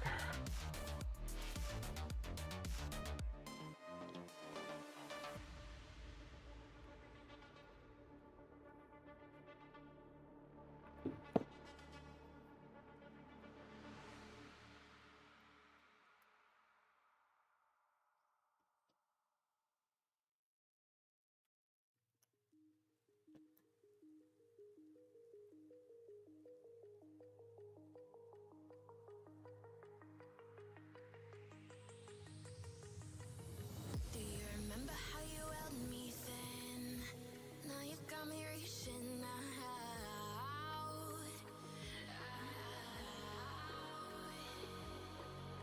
And do you see you got me falling in more times than I can get out. So, is there like, do I put bearings in here?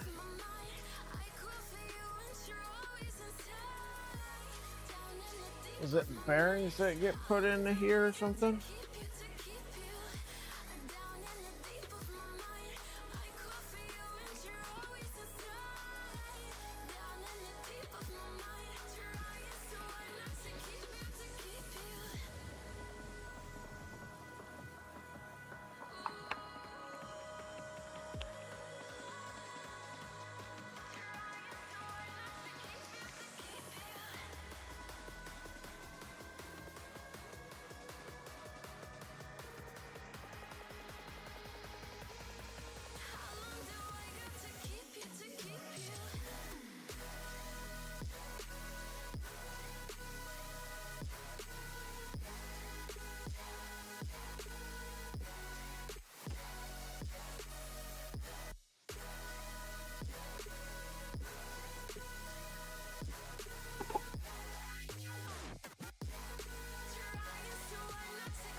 Yeah, it seems like these bearings snapped in there.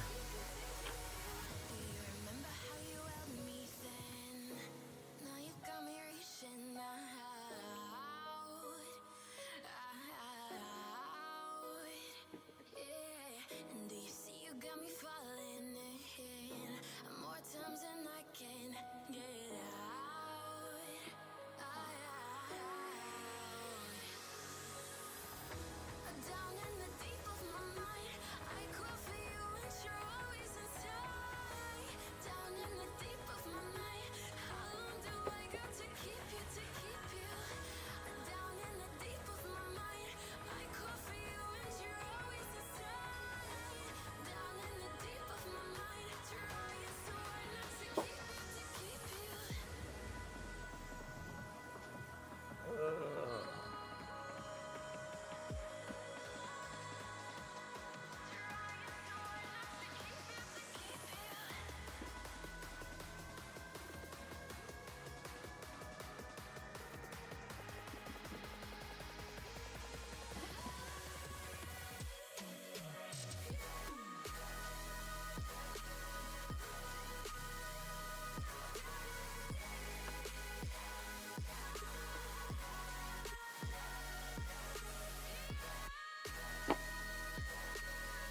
Okay. Now.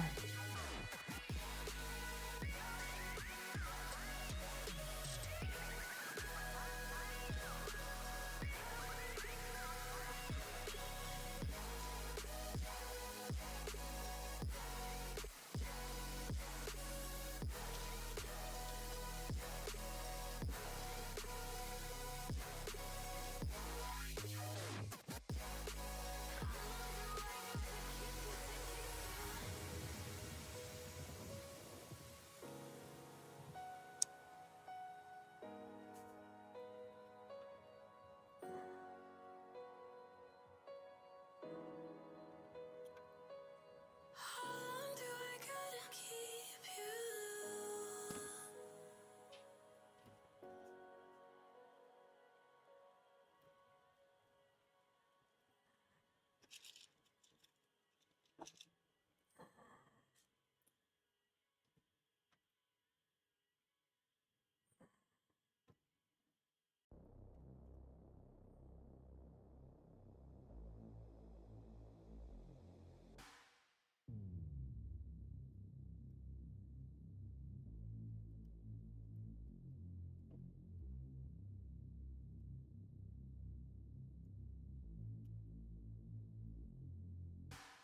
There's that.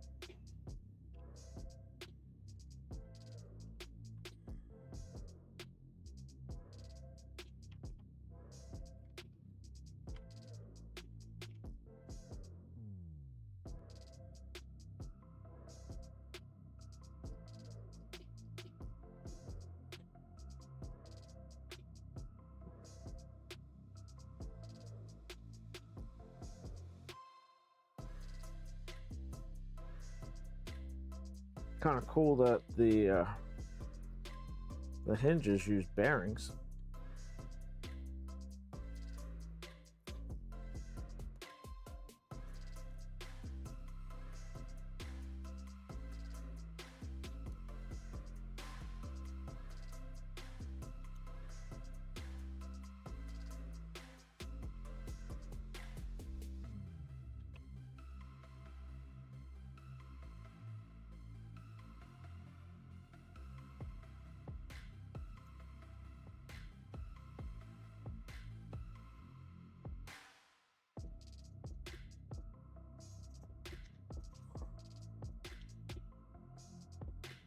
Uh,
all right.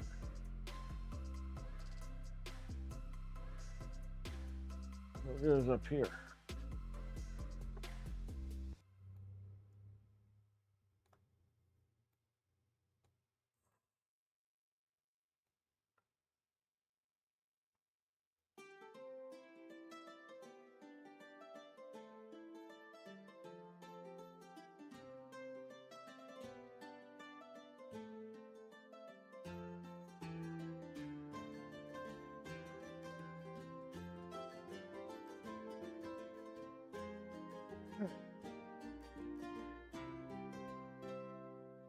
That'd be these.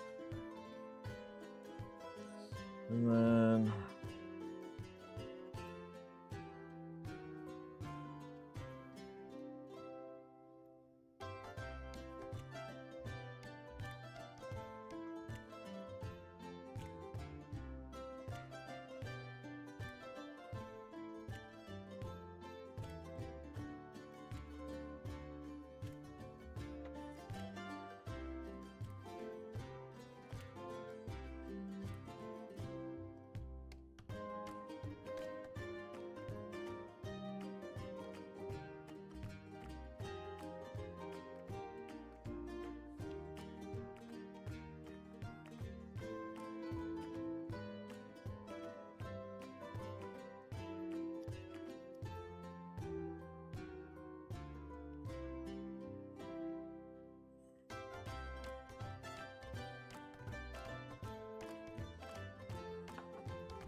Okay.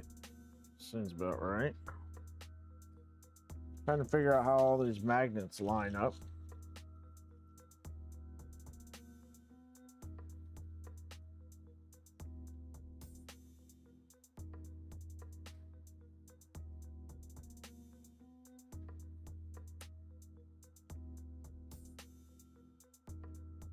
Fix the job, the carpenter's fucked up, and now it's taking me one and a bit of a day to try to fix. Oh, dude, that sucks.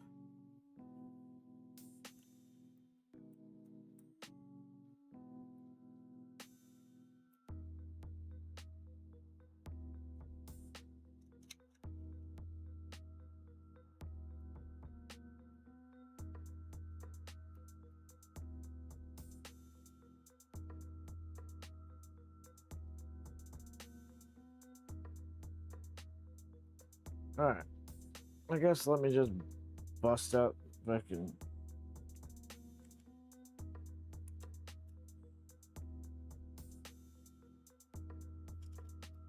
Longer screws.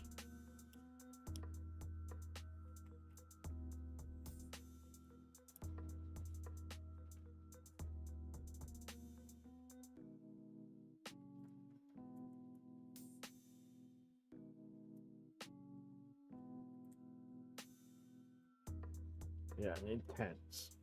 8s are too short, 12s are too long. Why not? Throw another fucking screw size into the mix.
And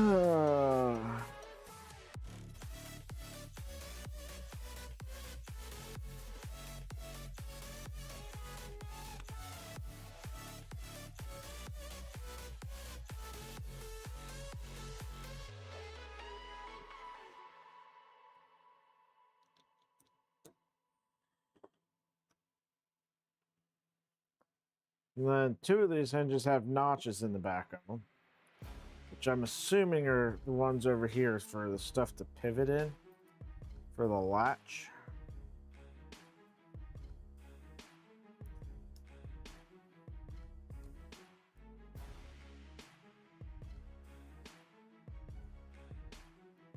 But I do not know for certain.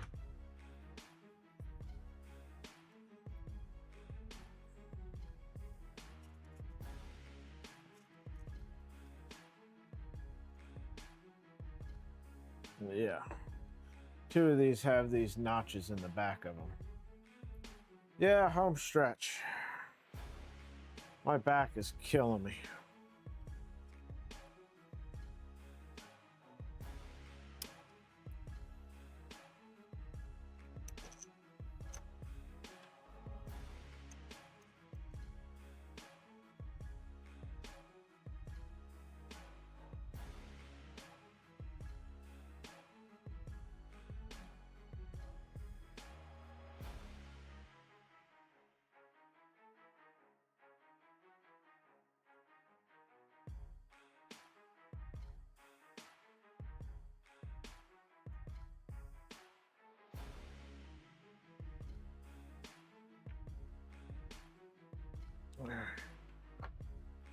And then these.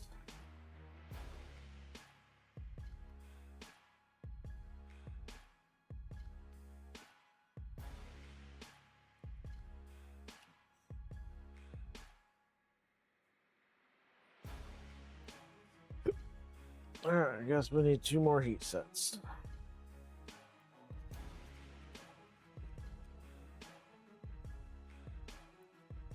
Bottom here.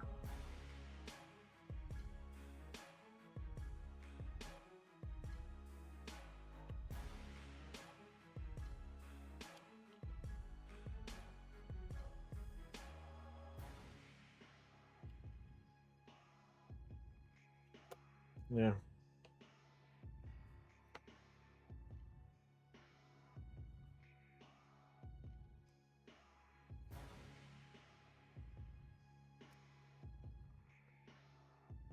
One.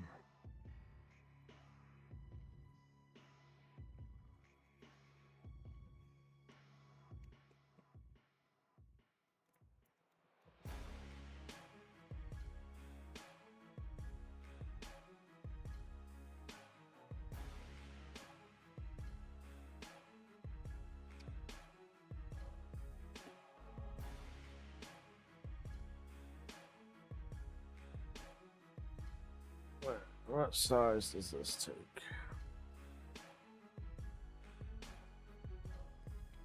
20. 35. 30 maybe.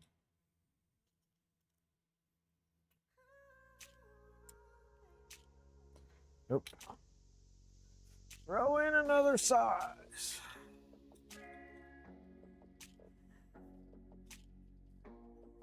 Okay.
I think this wants M5 heat sets in it.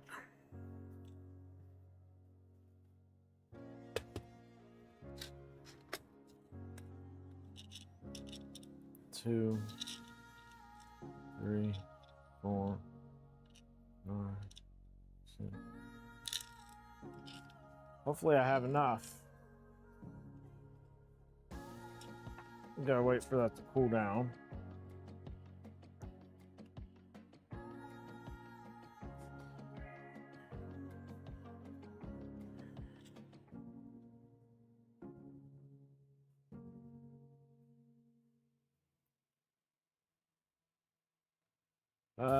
Is chat working? Just not.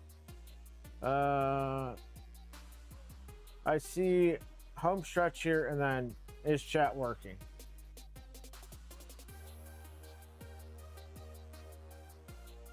How thick is the door? Give me a second and I'll check.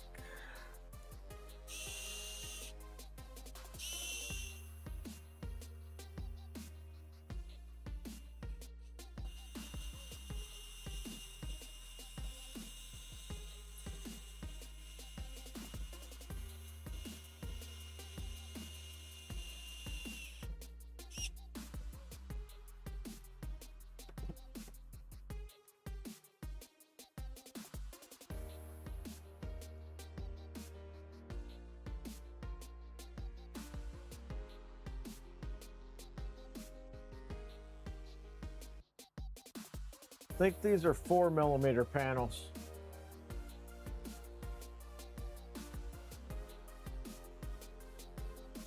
Yeah, I think they're 4mm thick acrylic panels.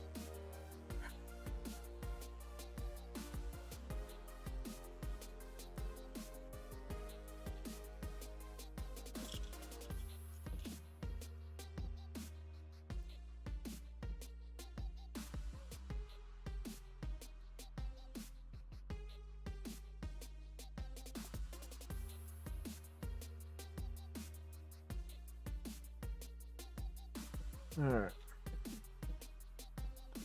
So this stuff all wants heat sets in it. Fun.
My watch just told me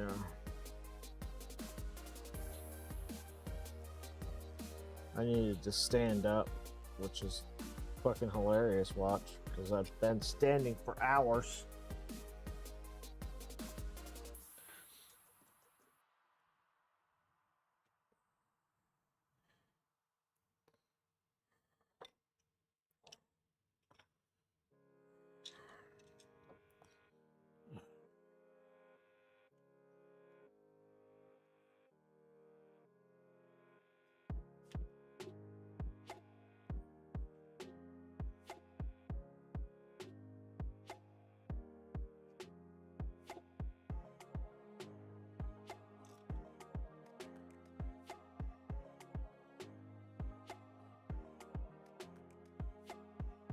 My watch is an asshole. It'll go off in the middle of the night, tell me to wake up and to stand up. Get the fuck out of here.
like to cut it close with this heat sets they do on a single extra M5 heat set.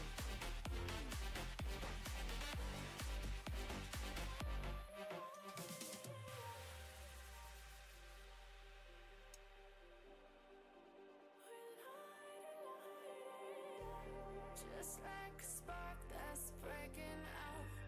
Can't make a stop, can't turn back now. We know that there's no room for doubt. No, we can't turn back now.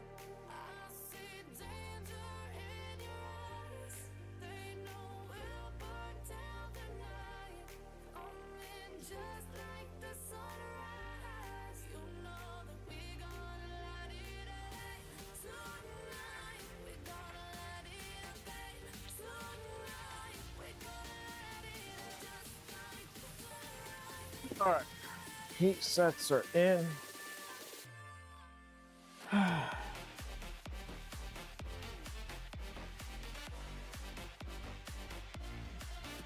I'll be back in a minute, guys.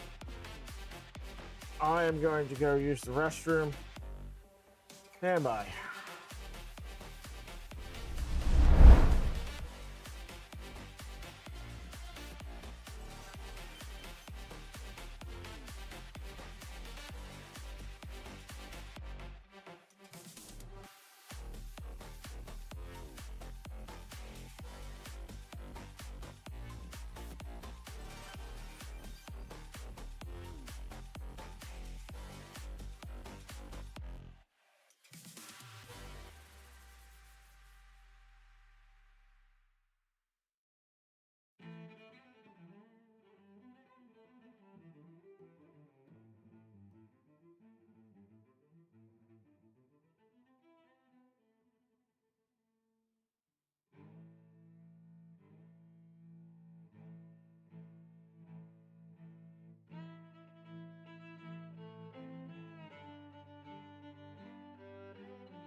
All right, I'm back.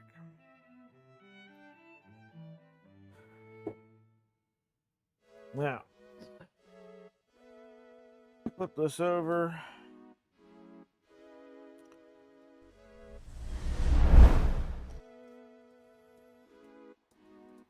Let's go get M5 screws. M5 by 12s. Sounds good, right?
printer's gonna throw me off. Door opens opposite of every other one of my printers.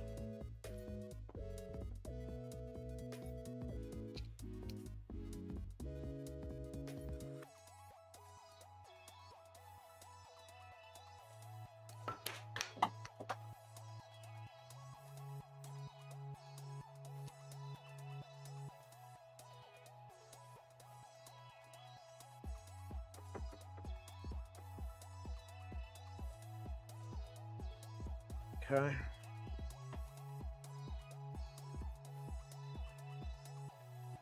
Set the door off to the side.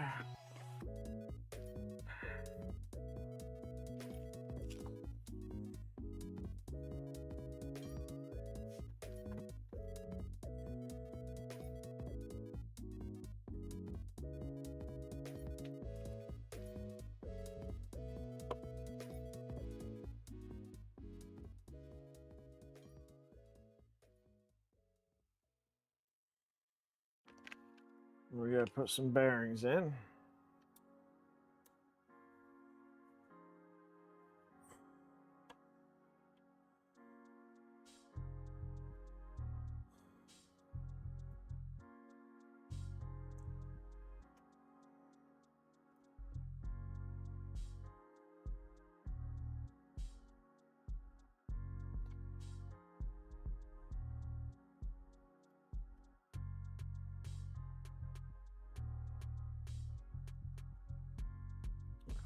Okay.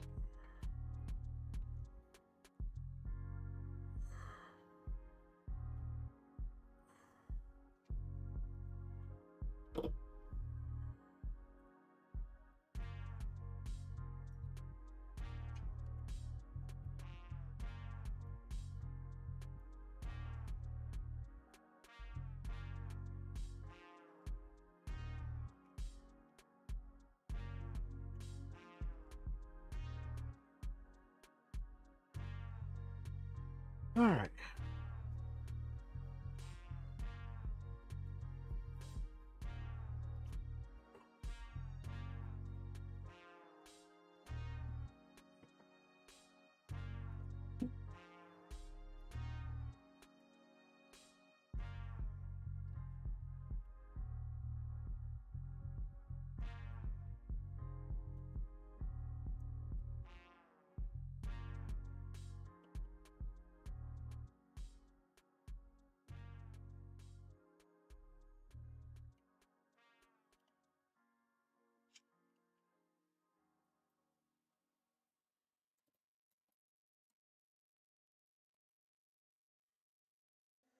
I could always be the one you wanna call when it's cold outside. I will always be the one that's right here standing by your side. Open up your heart and let me in. I promise not to break you.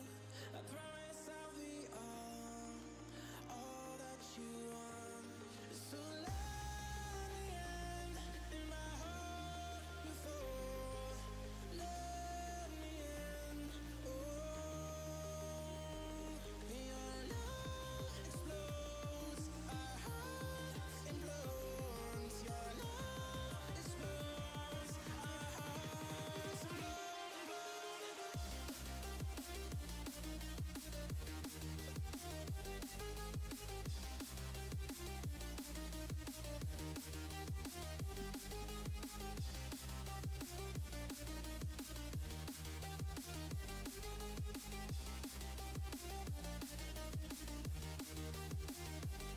So let me in my heart before. Let me in. Oh,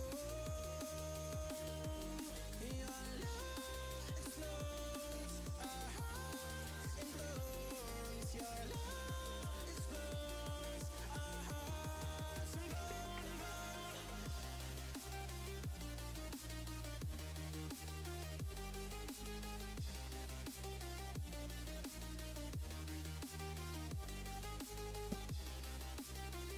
Okay. Now we know where this one tightens down to. Oh no.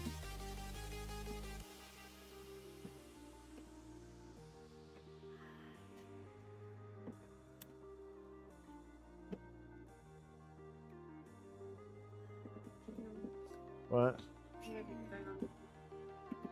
Who is? What do you do?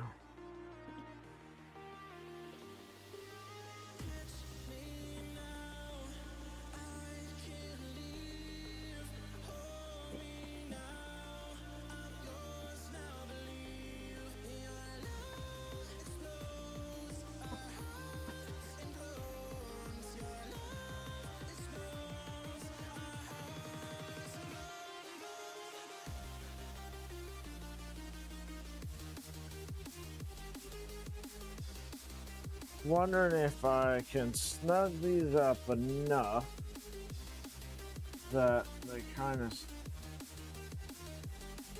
hold it well enough to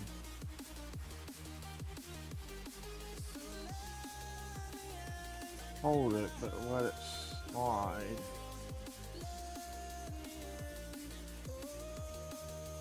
Get everything lined up.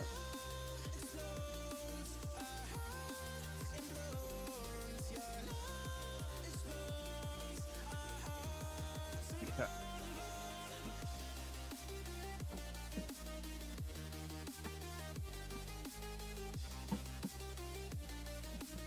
That's right.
This is the future.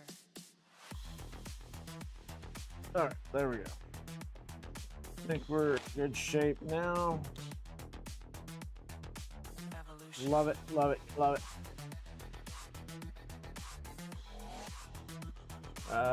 Cheap donor machine from which not.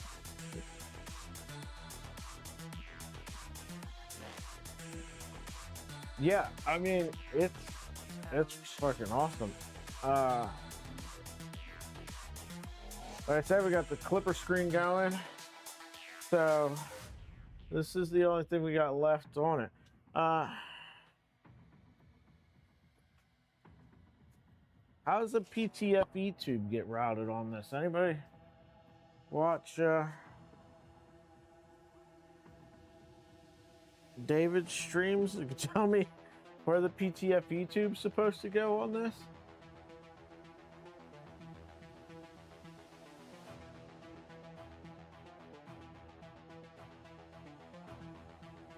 Yeah, Mercury one's a cool one. If I was doing that though, I wouldn't start. So that conversion, the Mercury one, does not use very much of the Ender 5 at all, if memory serves. So you might be better off just buying the stuff and doing a Nebula build from scratch financially and end up with a bigger and better This printer. is the future. Um, Human error. this does produce quite a bit of the Ender 3.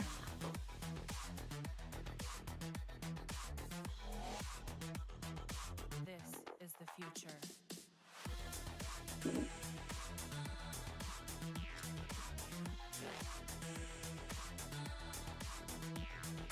Evolution.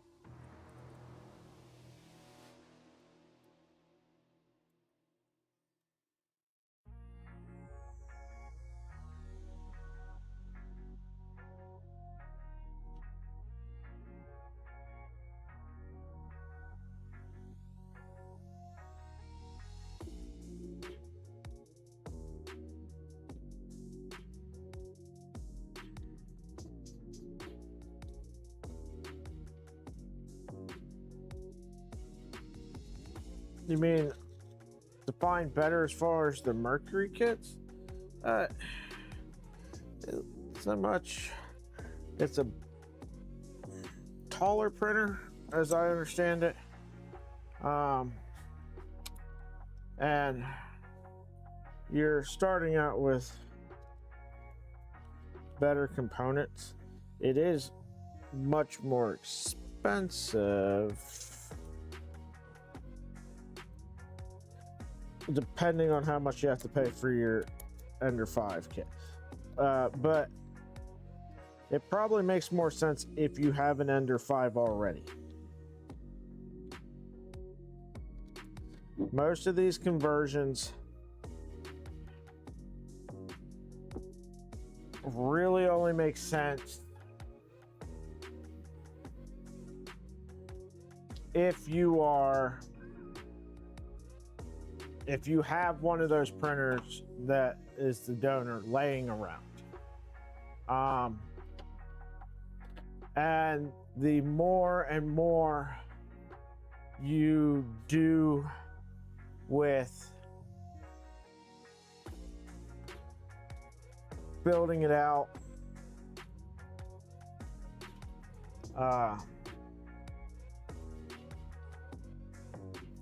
the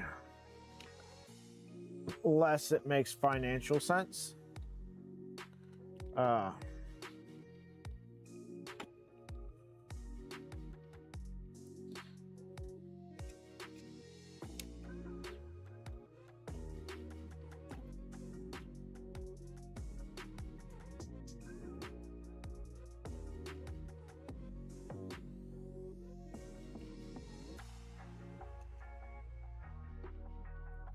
So, and what I mean by that is if you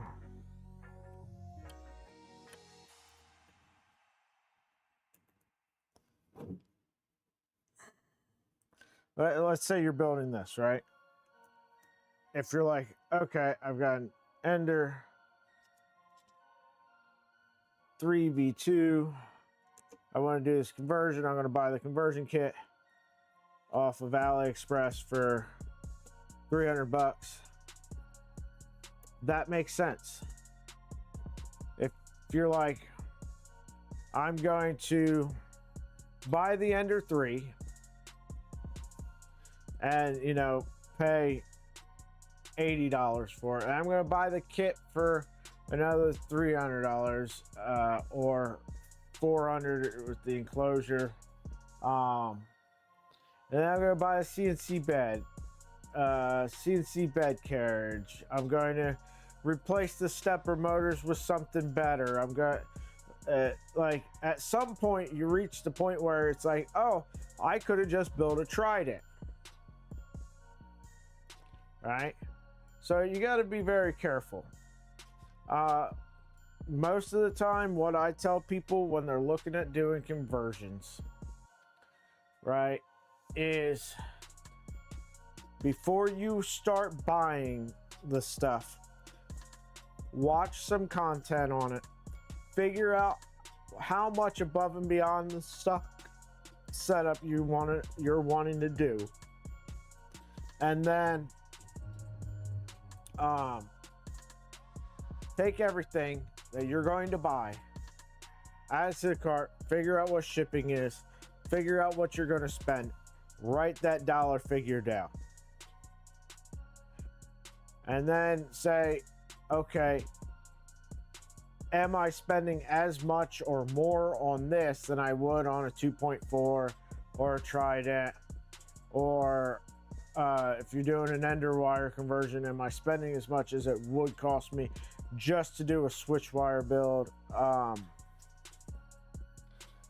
Because I mean, if you're over, then obviously, but if you're pretty close and you're like, for $100 more, maybe it makes more sense to do this.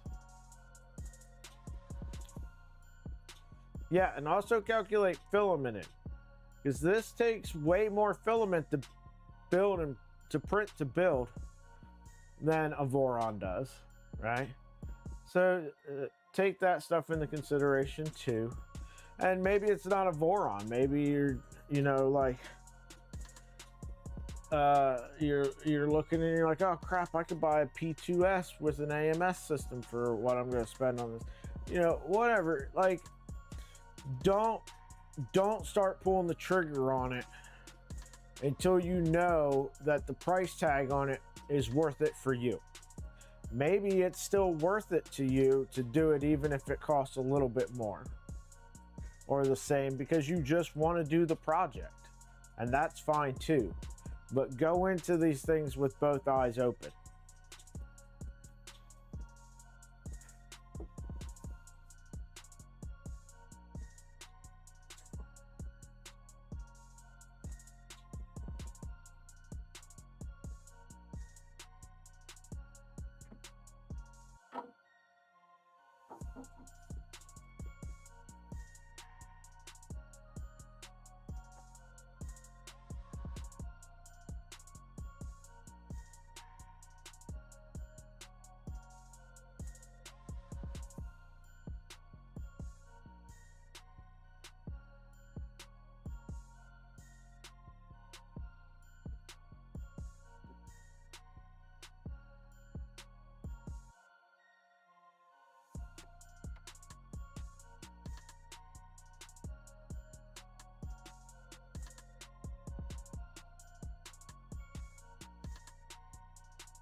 And also, I don't know how strong it is in the Australian market, but in the US market, Mike will tell you, take a minute if you're going and you're like, okay, let me look and see how much I can get a used Ender 3 or an Ender 5 for. And while you're in there, take a look around. Sometimes you can find people with Voron kits, selling them on Facebook Marketplace for $400 or $500, and find a really good deal on one of those. And even if you're, what I recommend always is to take and tear that printer completely down, reprint everything, and build it over again.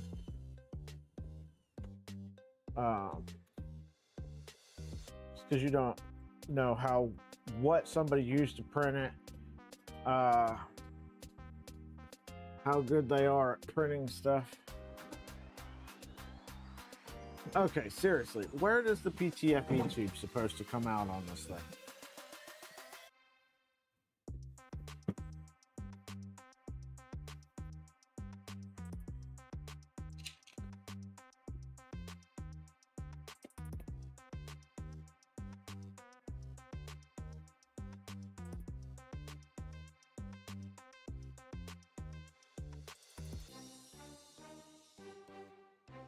It's like there might be a hole over here.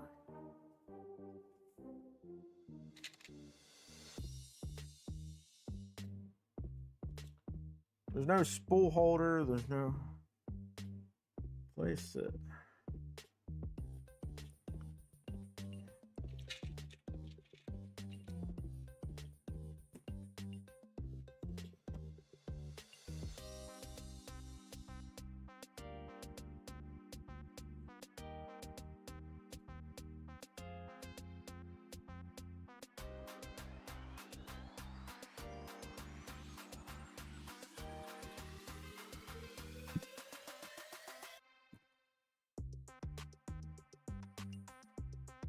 I do like how secure this door latches.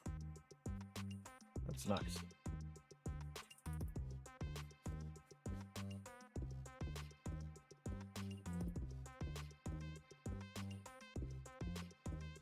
Brad, perfect timing. Where's the PTFE tube supposed to come out of?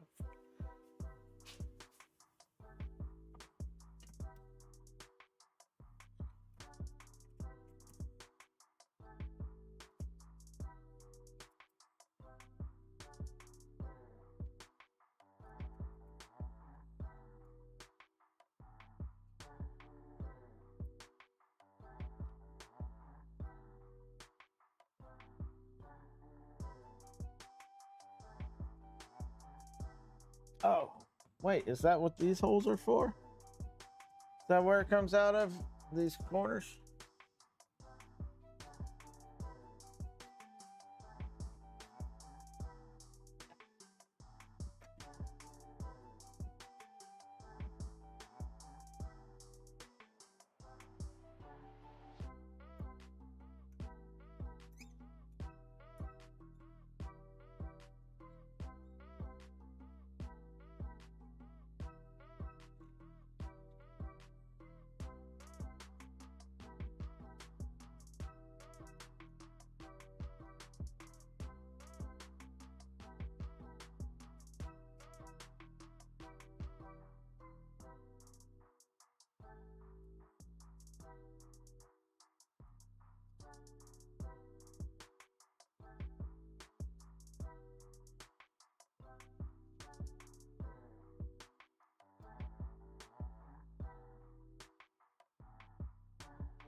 All right, now we'll go in, tighten these back up.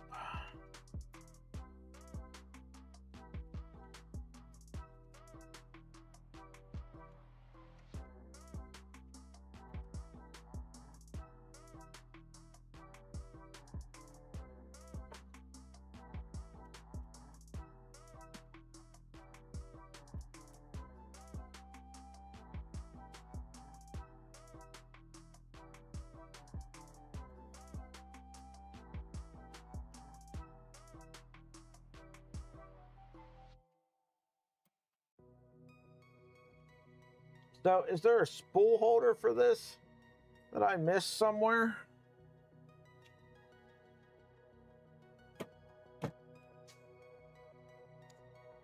Also, I did not put the magnets in for our lid and what have you.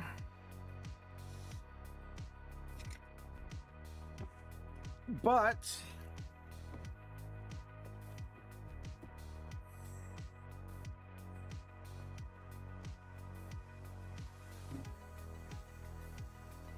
that is the E3NG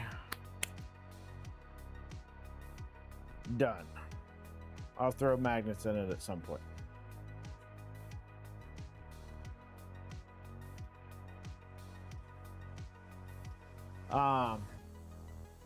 And I have to figure out a spool holder.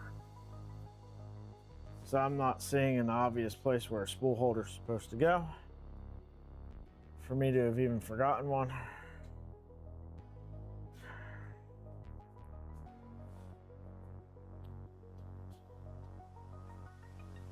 It did. It turned out fantastic. So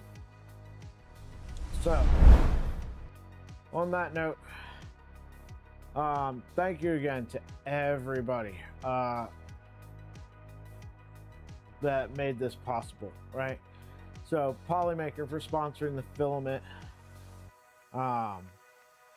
Brad, Mike, Steven, Vince, the guy, everybody that came out to work on this, that donated funds to make it possible, parts, LTX for doing the panel. I do still have this bottom panel. I gotta figure out if this will mount on the bottom. So I guess I do still have that. But my back's been toasted for like 2 hours now. So magnets and the bottom panel later.